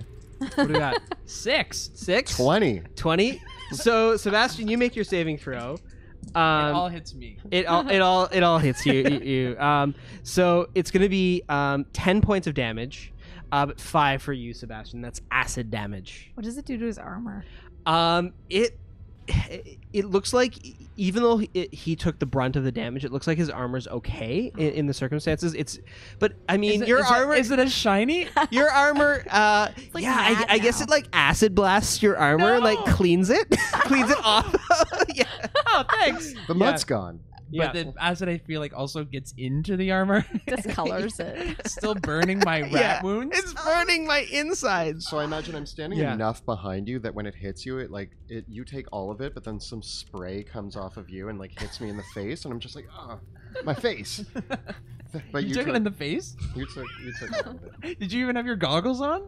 No, I forgot to put them on. Oh no. The goggles, they do nothing. All right, we go to the top with Veo. I'm gonna swing around to the corner because right now I can't see the rat. All I see is this acid Yeah, you coming just- out. I'm like, well, there's reach something forward. there. Yeah. So I want to get it in my sights, and I want to take another Zephyr Strike. I'm just gonna. So that way I can get advantage on my roll, Sounds good. and take my longbow, and I get a 21. So you lower your bow and fire the shot, and it lands squarely in as Mama Rat is closing her jaw. The arrow shot like takes her right in the bottom of the jaw and like Nice. goes through Oh, like yeah. the bottom. Oh yeah, it's gross. Roll the damage. Oh, that's a good shot. 13 damage. Nice. The savage shot hitting her in the jaw. It leaves her bloodied. I Sweet. then go back to where I was around the corner. I'm gonna get out of that acid splash zone. Alrighty, Splash zone. Sebastian, you're up. Sebastian moves. Oh no, there's like this giant rock in the way. I'm gonna move across so that I can get a shot on Mama Rat without affecting the delirium. Yep. And I'm just gonna fire a firebolt, Alrighty. and that's gonna be a crit. Nice. There it is. So am I rolling damage twice? Yeah, so recoiling from the acid splash, like you kind of dive to the side, scramble to your feet, and fire this firebolt, which catches her right in the mouth, because like she's still reeling from Veo's shot, right? Yeah. So it catches her right in the mouth, and just like it seems to react to something in her gullet. I do 6 damage on 2d10. That's No, it's okay. It's okay. It's okay. Everything helps. Take everything you can get. All right. Take it where you can get. So yes, that's it. Fire. That's my crit. Nice. It's still a good shot. Next is Pluto. I'm gonna go for the killing blow because I sense Mama Rat's weak, and I'm coming after. I'm going after the same face. Go for the face. Don't even think about it. Natural one. So you go to like take your hand, like shove your sword down her throat, but she snaps her jaws shut and turns back to you and poises to bite again. Anything else you'd like to do? I'm gonna action surge. Oh yeah. And now I'm gonna swing back up and try to get her up through the head. Nice. Boy. There we go. There's a roll. 23 23 to hit. for 14 damage. Oh my! Is that max damage? Oh, I got her. So she swings back and she's like ready to bite. And you take your strike. How does it go down? So she bites closed. I miss, and then I just swing it around, and I go right up Main Street, and I say it. I go, "Is that Main Street? No, that's like it's like Front Street." I go right up Front Street, and then I get her right through like the neck and into the brain. Oh Yeah, Mama Rat. It's messy, and the massive corpse of the thing just slumps to the ground. And almost immediately, the young rats start eating it. And so does Vea. I'm not that desperate now. Oh, fair enough. Good job, Oh my Pluto. God. You did a thing. You killed a rat, finally. You didn't just fall in a hole and die. Okay, guys, I have one request before we leave here. Can we not bring up the falling in the pit thing? That's gonna look bad on my credibility. But it's my I'm putting favorite that in my part. back pocket. Don't put that one on your resume. Yeah. Yeah, can we just like? That's going to be my favorite part to talk about, I'll Pluto. give you food and Yes, I'll give you I will food never and speak of delirium. it again. Food and delirium. I will never speak of it again. Wait, depends on the food. What are you giving me?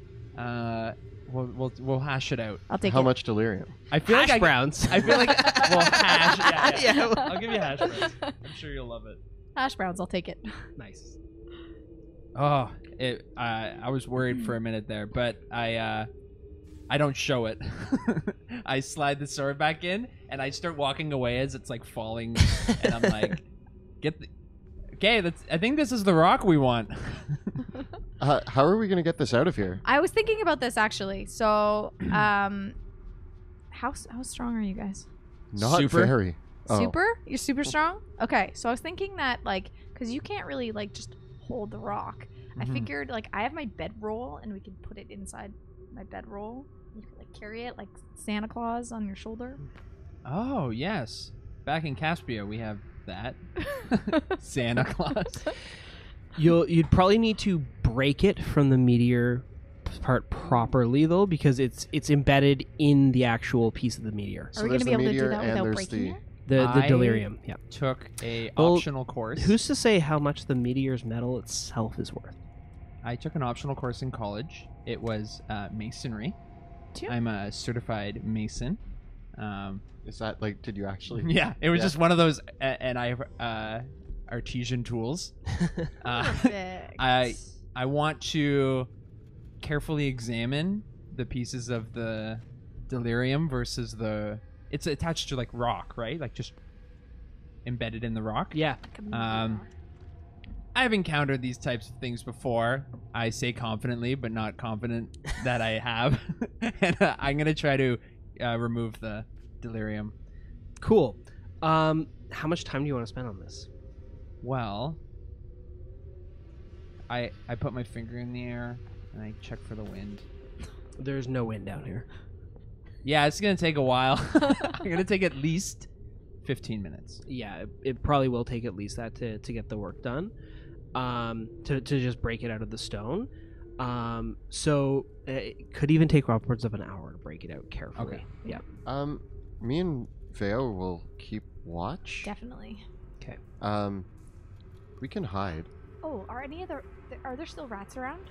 You haven't checked the southern passage yet, but there's a bunch of small ones. rats that are easy that many of them start scurrying away, but they don't seem to be swarming or massing up. Otherwise, most of them are like literally baby rats. I want to speak with animals to see if I can get one of them to go down the southern path and tell me what's there. Sure, absolutely. So you cast the spell to speak with the little rat, and it starts chittering and says, "What do you want, big cat?" Want to do me a favor and I'll feed you some fish? I'll take what I can get now that Mama's dead. Yeah.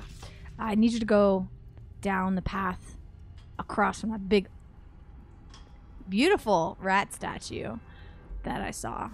And I want you to come back and tell me what's there. That's my brother's and sister's room. I'm not allowed in there. That's where they have all their fun toys. What kind of toys? Oh, they got lots of sharp things that they use to tear people apart with. Ooh. Sometimes they bring it to us as dinner.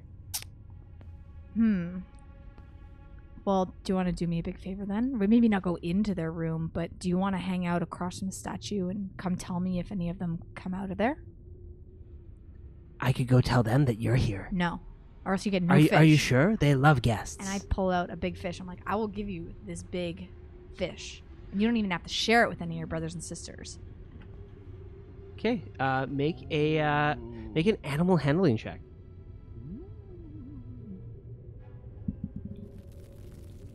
21. Okay. The rat, it's one of the larger rats. Like it's well developed. It takes the fish and like starts and walks away with it and says, "Maybe see you again." And walks down the hallway. and heads back around the corner. Is she talking to the rats? Are we trusting rats now? Is that? No, is she? I just watched like you're like I'm just like, talking. squeak, squeak, You're squeak, talking squeak, to her. squeak. It's like yeah. So hopefully he's not gonna betray us. Rats and cats working together? What is this? One of my really D&D. great I heard Drakkenheim was a crazy city. fish for this, so it better be worth it, or else I'm gonna be kicking my butt. Ugh, at least I have 2 more fish. Do you think this is a safe place to like set up a camp for a moment and Well, with the delirium down here and that mist, I wouldn't particularly do that. Well, I could work quickly if you guys hold a light. Yeah. It'll take at least an hour probably to break out the shard. Okay. cool. What if they help? If they help and they instruct, if you instruct them and they help, do you have tools to give them to help with? Yes. They have thieves' tools. Yes. That includes a crowbar. I have a scimitar.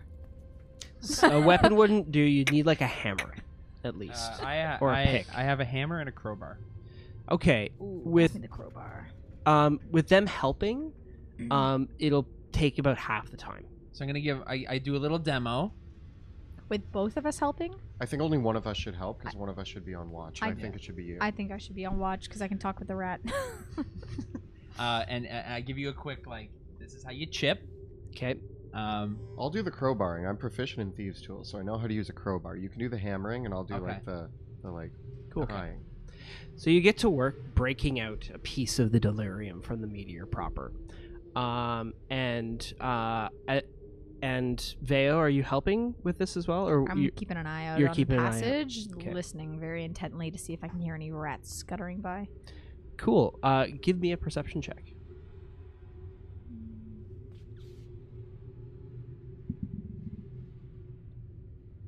24? Or no, 23, sorry. You hear some skittering and chittering coming down the hallway, and a short while later, your rat friend comes back. It's only been about 20 minutes or so, and your rat comes back and says, "My brother and sisters say they're going to come and eat you." Well, we gotta get out of here. The rats know we're here, and I step on this baby rat. 'Cause he's just- didn't really do me any favors, and I lost a really good piece of fish feeding him. So, how much of it do we have? No, we want to get this whole You piece. got to break the whole thing out, and How heavy is this thing? the whole thing. Yeah. The whole meteor probably is about 500 pounds. Okay. Wow. And how and much? this is like the biggest piece of delirium. Like it is the chunk that we're Yeah, after. the chunk, in the meteor, 500 pounds. The chunk, once it's out, probably only weighs about 20 pounds, if that. right? Okay, I have an idea. Can I build a trap? We know where it is. Maybe we can do a quick out and in. Run back, let River know that we know where our piece is, and then come I'm back. not I don't going wanna back leave empty this. handed. Hamded. Empty-handed. I say that you go kill all the rats. I'll finish getting this delirium out of this meteor, and we're good. I'm gonna die to rats.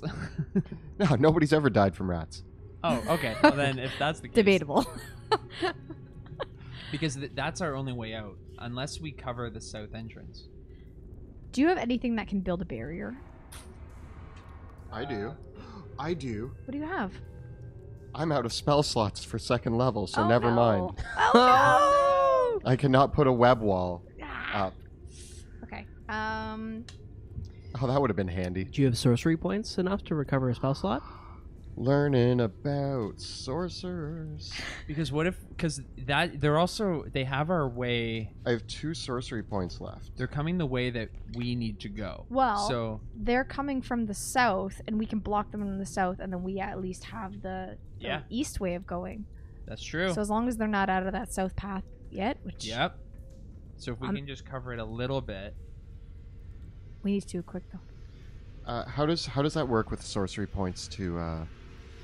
I To believe spell it costs. I think it's like.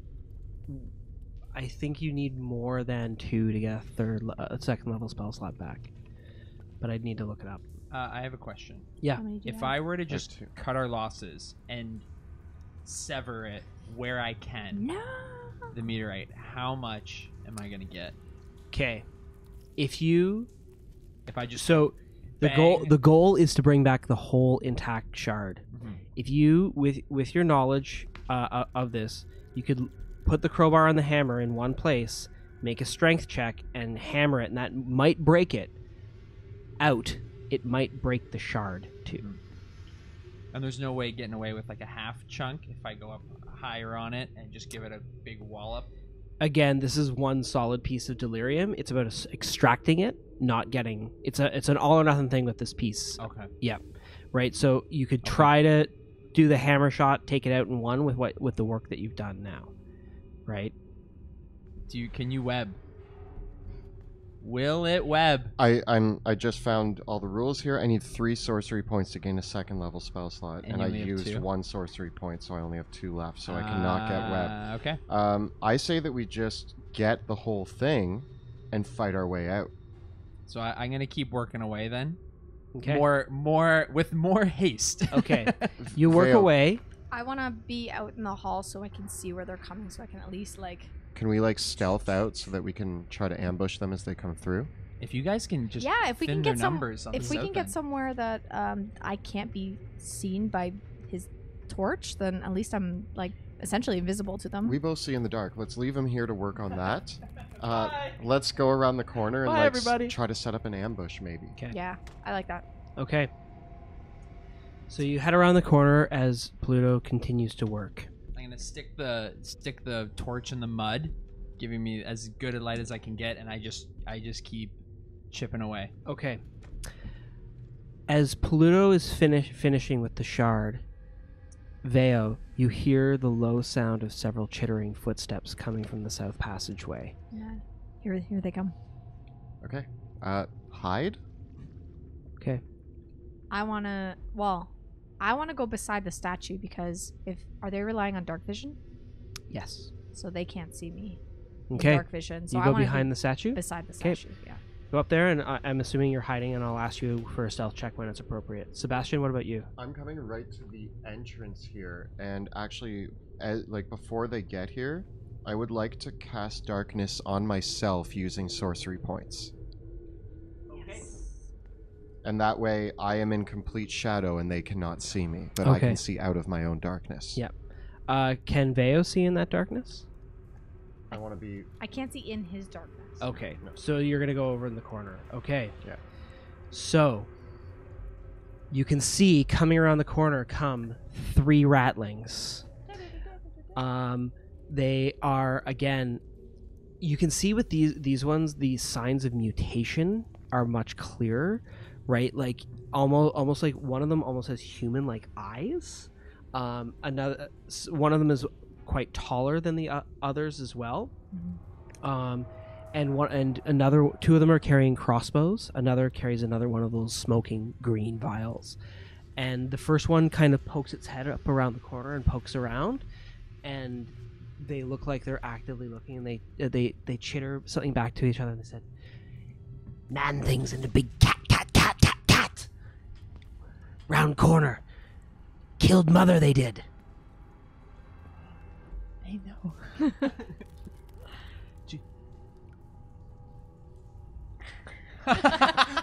You can't see me. I'm in darkness, and I'm trying to give you a sign that it's time to ambush, but Okay. I'm shrouded in darkness. So I'm going to give them one last-ditch perception check to not be surprised, but both of you can give me stealth checks with advantage. Oh, no. I don't think it's... I get a 21. Well 23. done. Alrighty. 23. Let's roll for initiative, and the two of you will be acting with surprise. Pluto, because you're in the other room, I'm still going to have you roll initiative, because you're going to hear what's happening, but you are surprised for the first turn. 20. Okay. So Veo's 20. Sebastian has 6. 6. I'm also 20.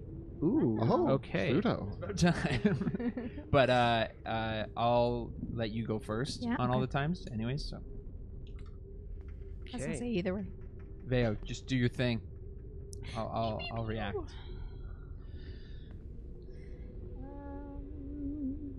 It's gonna work. In this moment, I realize like my my Mason teacher would be so disappointed in me. He's always going on about when you're Sebastian, stuck what in a did you rat's get? nest. I got a 6. 6.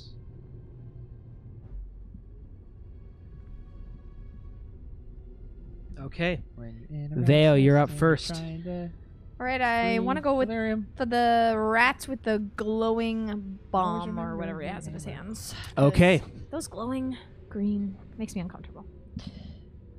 Remember, yeah, and they can't see you, so you have advantage on your attack roll. Oh, okay. Yeah. Money. Oh, they 26. That is a hit. That is 12 damage. Oh my god. So you assassinate this ratling. What happens? Oh, I want to get him like it through the green right into his chest. Like I aim and I'm like, all right, let's see if I can get Yeah. both of these. Clutches the bolt and drops it. And as they fall to the ground, the vial ignites. Yes. Sending out a bunch of splashing damage to the others, and I got to make dexterity saving throws for the other two. One of them gets a natural 1 Yes. and is corroded by the other. Yay! The other manages to leap out of the way, and is fine. What would you like to do now, Pluto? Or Veo, sorry. I'm gonna take my second shot for my first turn, and I crit 20. Yay! Stop. They're already dead. Yeah. So Not yet. the second shot just falls through. What happens? Is he carrying like a crossbow? Crossbow, yeah. Oh, I just want to hit him, in a nerve that like sends his crossbow flying while he dies. I just want it to be very comical. Like, let's see if I can hit him there. Okay.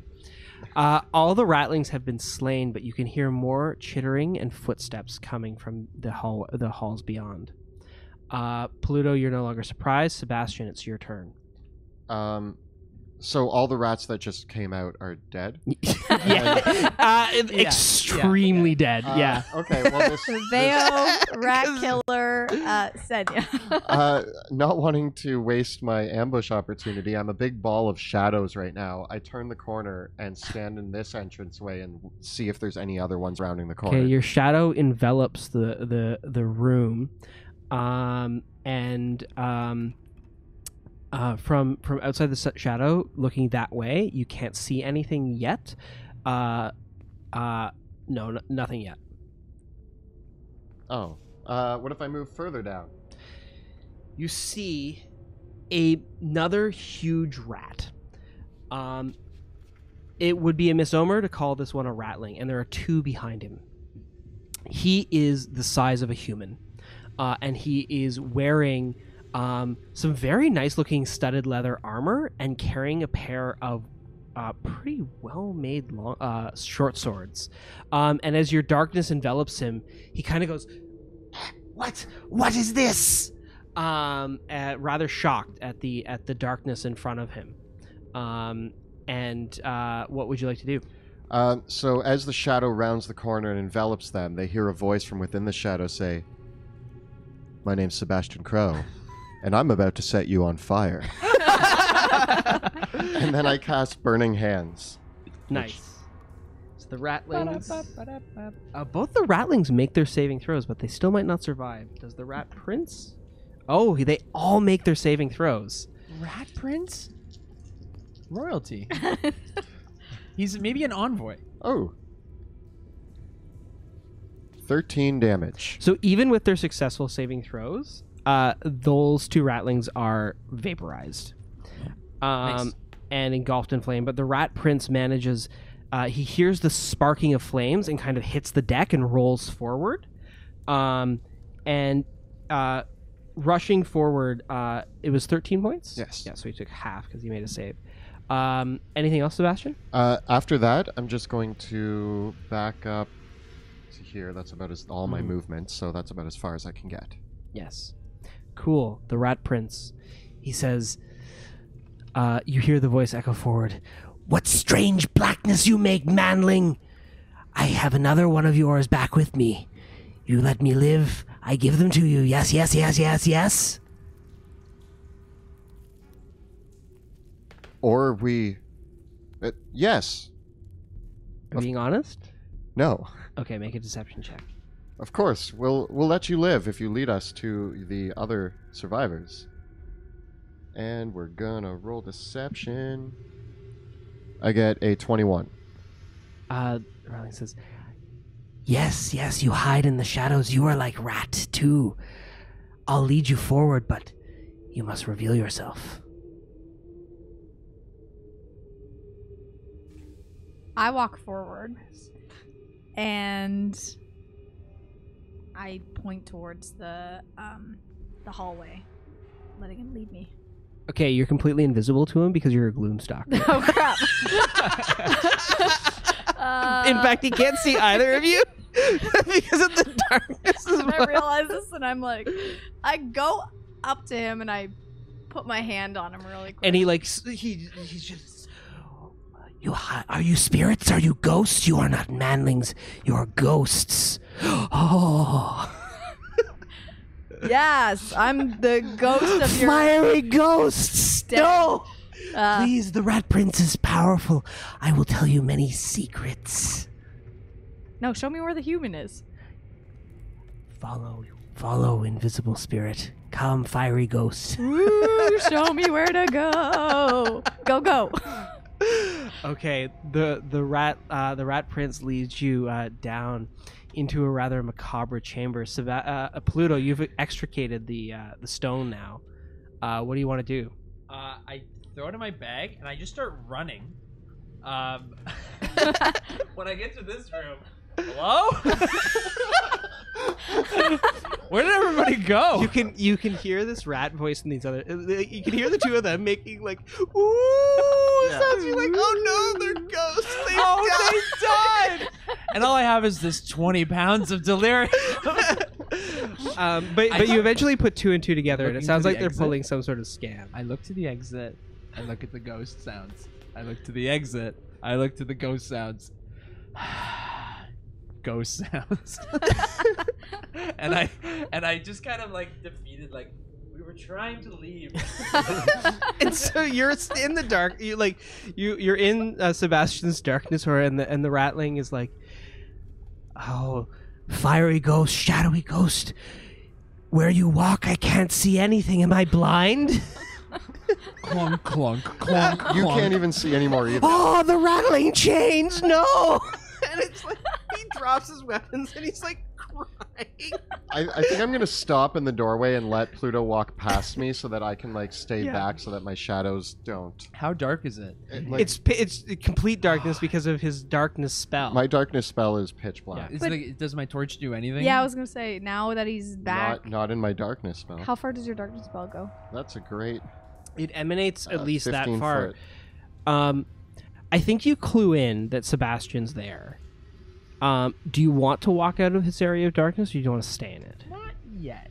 Okay. I'm gonna stay in it. Okay. So all of you are basically hidden from the Rat Prince, and you can and Sebastian, you can see out of your darkness, and you can come out of the darkness yourself because you're still hidden, and you can see the ratlings have made a makeshift laboratory in here, and all of the chamber it's a large oblong chamber with several other burrows burrowing off it that have been turned into rat nests, and the number of burrows and nests roughly correspond to the number of full-size ratlings that you've killed.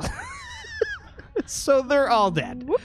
And as you come into this room, over the acrid smell of like whatever alchemical stuff they're making here, you can actually smell the smell of sewage, because the far passage, you can see there's a makeshift ladder that's leading up, and the smell of sewage is coming from that direction. It smells familiar. It's good. And so this is like their main burrow, and as he brings you in and around, in one of the burrows, the ratlings have, with a hood and tied up, is a human figure that seems to be that underneath you can see has a green cloak. Is wearing a green cloak and leather armor. He's got the hood on him. But is he Getting tied? closer, Is it he looks like it bound? might be a woman. Okay. Yeah. And is her legs or arms bound? Is she chained She's to anything? she's completely bound. Yeah, Okay. she's been tied up, and she's kind of like in the corner. She's completely silent though. I'd like to, with my Shroud of Darkness, move towards her, Okay. and kind of lean down. And even though she can't see me, I put a hand on her shoulder and I say very quietly, "Are you okay?" She hears your voice. She's like, can you get me out of here? My name's Sebastian Crowe, and I'm here to rescue you. Is it safe? It's as safe as it can be. Okay, make a deception check to see if you can quietly talk while the rat prince is nearby. I get an 11. And he only gets a 10 perception. So he doesn't hear you speaking to her. But he says, "Here, she was going to be dinner for Mother, but I give you her in exchange for my life." I take out a dagger and I start undoing the bonds. Okay. I say, is there anything else here that's worth our while not to kill you? He says, just the stones, just the shiny stones. Give me the shiny stones. They're with Mother. I think we already have the shinies. Any others in this room? No, the others are out hunting. They'll be back soon. The other stones or the other rats? The other rats, my brothers and sisters. All right. We will mourn our mother by eating her. Hey, I'm the other ghost. How do they come? Chain ghost! How do they come? Chain How ghost, do they come in and no! out? Where do your brothers and sisters come from? They take that ladder to the sewers. It leads deep into the city, yes. We know the way. Because I wanted to take the ladder, but now I don't want to take the ladder. I think we should go back out the way we came. Yeah. Because they might be coming in the ladder and we don't want to come across them as we're trying to get out of here. I know that we found this lady, but we don't know anything about her. You already cut the... I've cut the bonds off, yes. Okay, I could carry her out. I've got her. Okay. You kill the rat. I don't see her yet either. It's just a whole lot of darkness. I'm gonna start with her unbound. I'm going to sling her over my shoulder and start walking back out. Cool. You leave the rat prince alive?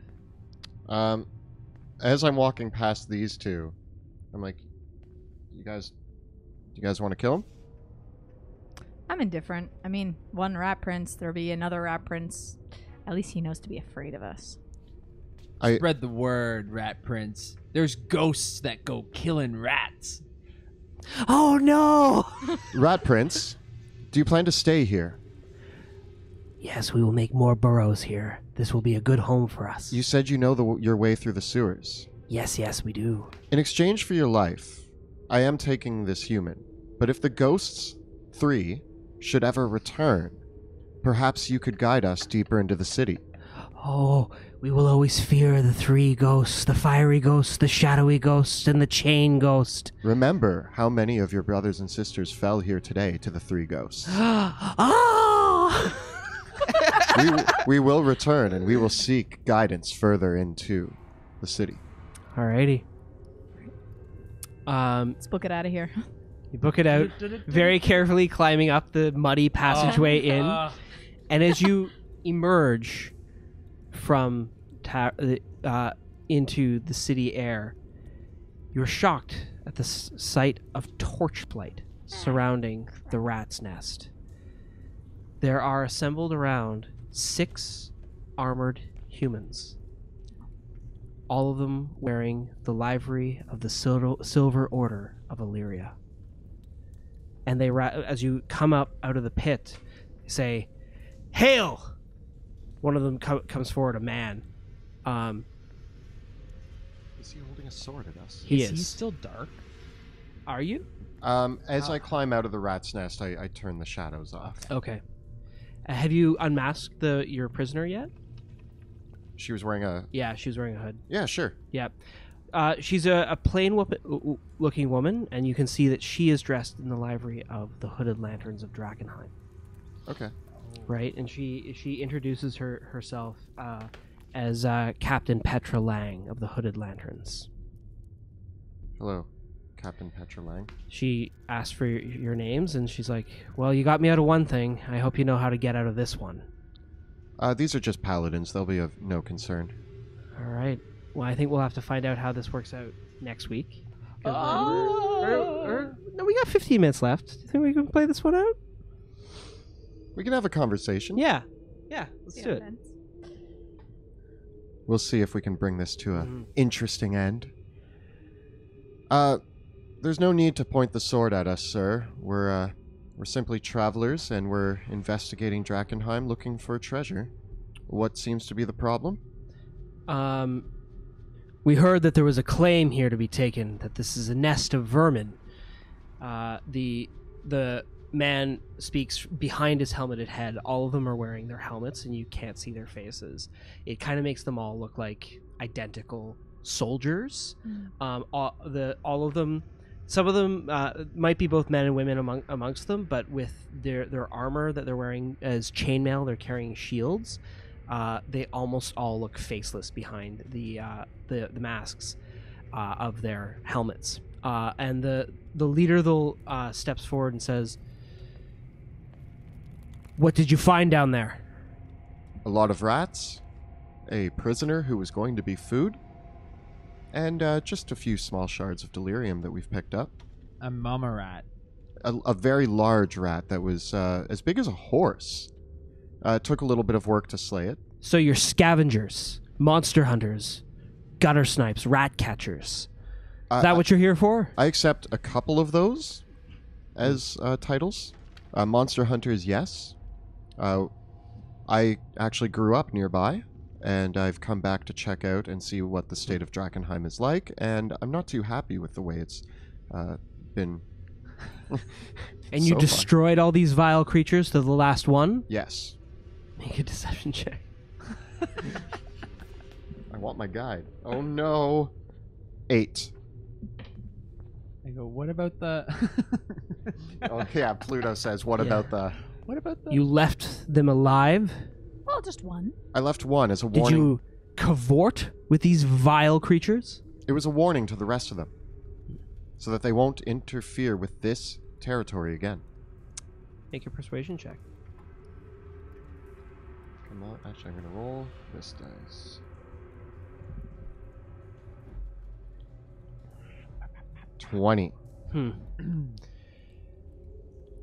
And what of this one? Are you...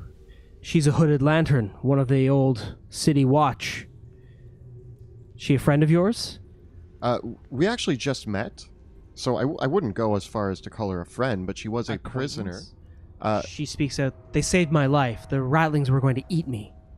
Exactly. I enjoy helping people in need. It's something that I think is important, and I saw her in need, and I helped her. Who are you?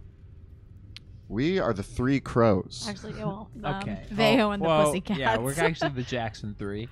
One of those. Ghosts? The Three Ghosts? Yeah. We have many titles, sir. He takes his helmet off and rolls his eyes.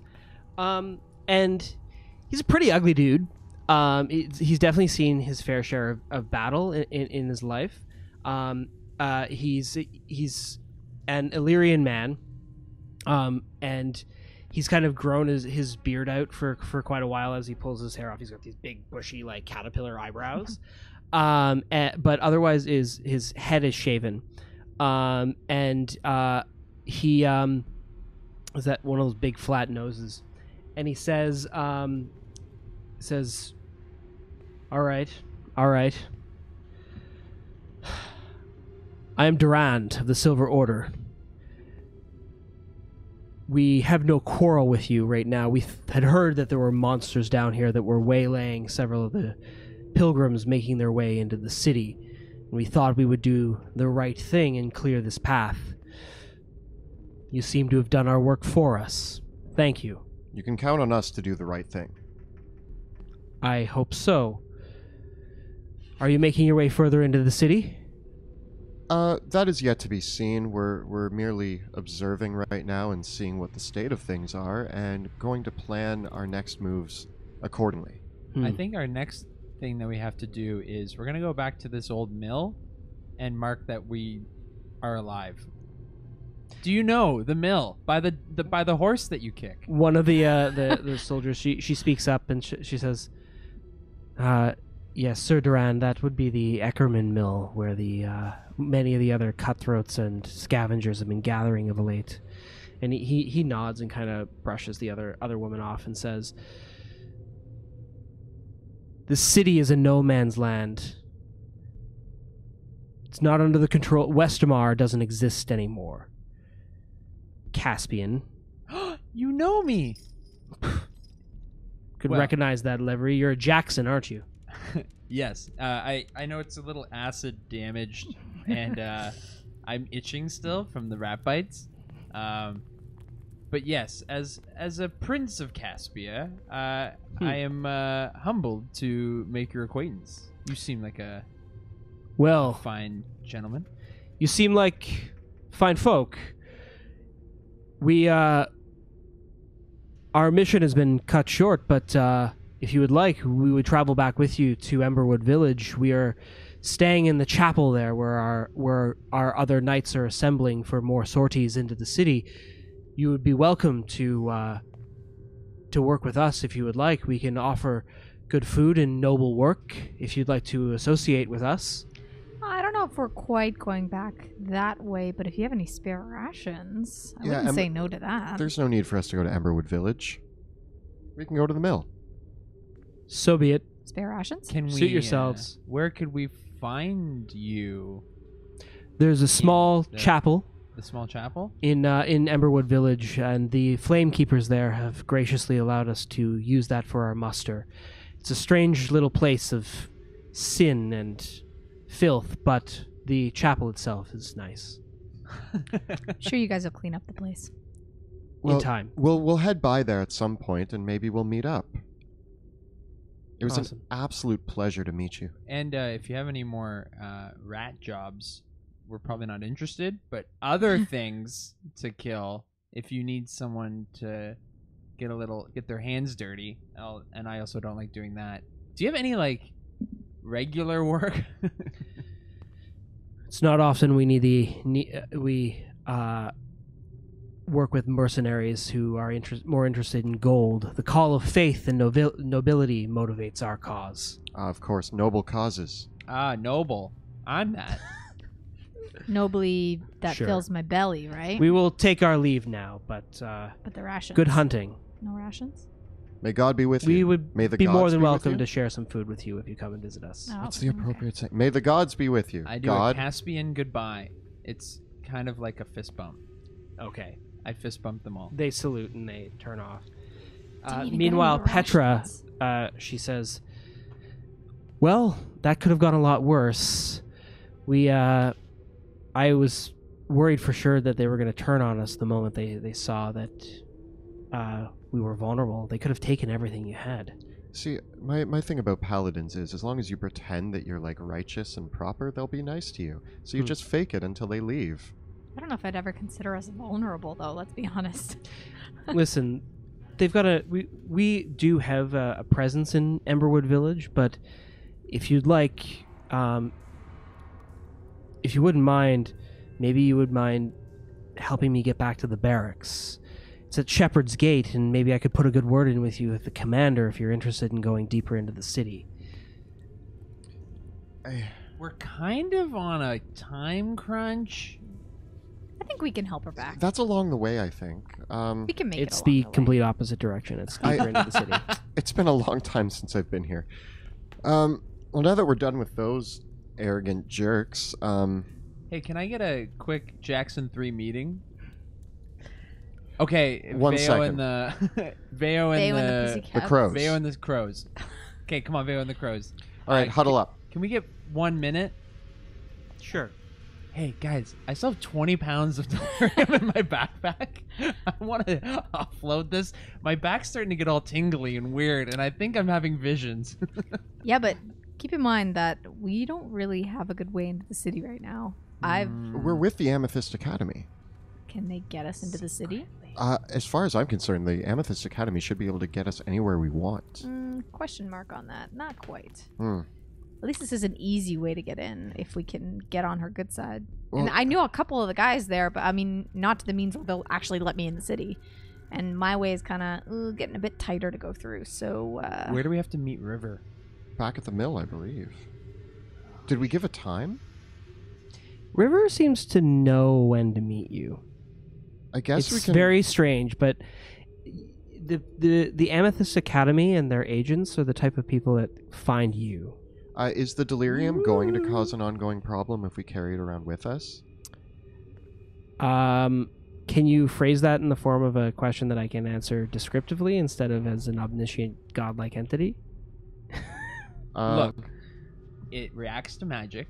Everybody wants it. This is the biggest chunk that people have found in a very long time. Does this piece of delirium seem to emit the haze? Crumpled up in the bag, it hasn't been emitting the haze like this right now. It definitely, like, you can feel like the effect of the ozone around it. You're lucky that, like, not even like Petra doesn't know that you have it right now, right? You haven't told her, and it never came out with the others. They just think you looted it for some shards. So the fact that it's a huge piece is pretty big. Like, have you ever walked around with like way too much cash because you have to like dump it for like first and last rent? Yeah. Or to like buy a car or something, and you're like, I just want to get from point A to point B and dump this. That's what I feel like True, right but now I feel like with we're like gonna miss a valuable opportunity. Well, we need this is a to choice. we need to make a choice now. Do we? I mean, we can't just leave her here. She's severely injured. Does she appear that she could make it on her own? she has no weapons, and she looks at you and she's like, I can try, but if I No, ma'am, that won't be I necessary. mean, could I come with you? Like, if you can bring me back, if you're not heading right back into the city, I'd appreciate it. Maybe you could bring me to Emberwood Village. That would be way safer. If you're not going deeper into the city, just somewhere where I can get in touch with the rest of my people. I think that we could bring her within eyesight of Shepherd's Bridge or Shepherd's Gate. It's I smell something funky, and it's not the cat. It's always the cat. She turns and says, "Look, I know it's a dangerous trek, and it's probably safer to leave the city and head back. If you don't mind, I would rather leave the city with you and camp out than head back in on my own alone. Can I come with you at least? I've been through a lot, and I would say it's not the even if, first time I've had to survive on my own in the city, and it's not a pleasant experience. Even if we can make our way mostly there and we don't bring her to... Well, we either are where we taking need her to to the go. gate, we're taking her to the mill with us, or we're heading to Emberwood Village with her. Those are the three options Do we I have to see. take her No, exactly wait. to the mill? Guys, one of the options is we ditch her. That's not an option for me. I don't feel that. Yeah, I feel... She found her way. Like, we got her. We helped her out of a pit. Pluto, which one of my three options do you like the best? I say we bring her What to if the I mill. gave you an axe? What Okay, if we we're equipped heading. you? We're heading to the mill. You may come along with us. Is that Pluto? How do you feel about that? I don't feel great about this. River wants us on a secret mission, and we found a tag along. But I'm saying that she doesn't have to come all the way to the mill. She said she's going to camp out. So then we do our meeting and then... We should ditch her, but All right, we will have to find out how this works out next week. Okay. Thank you all so much for joining us for our inaugural episode of Dungeons of Drakkenheim. This is my unique spin on, hey, there's rats in the tavern basement. Go clear them out. Yeah. Classic. Yeah. So I think it went pretty well, yeah. considering that Pluto's Guys, first thing yeah, was falling that into a was pit. scary. That was great. I was like, Crit fail. oh, man. You rolled max damage. on. I thought you were dead. Spikes. I was like, yeah, I'll just start. I Like- can make a new character. Game 1, lose Pluto Yeah. Jackson. Your guide survived. Yay! The That's rats. actually really great. Yeah, we've never had a guide survive one mission before. Mhm. Well, hopefully So survive many. we got a lot of folks to thank. First of all, just a few shout outs right here. We have Jill playing Veo Senya, our Tabaxi Gloomstalker Ranger. We have Kelly playing Sebastian, our half-elf Shadow Sorcerer. And finally, Joe playing Pluto Jackson, our human Battlemaster Fighter. We will be back next week here on Twitch starting at 6 p.m. But I want to give a huge shout out to a bunch of our friends that have helped make this show possible. First of all, right behind the scenes, who you've been all interacting with on Twitch chat right now, is our very good friend Kyle, who has been helping keep everything running smoothly with all of the audio, video, everything has been all this guy. So he's done an amazing job. Shout out to our producer Clayton, who has been organizing and putting so many things together behind the scenes.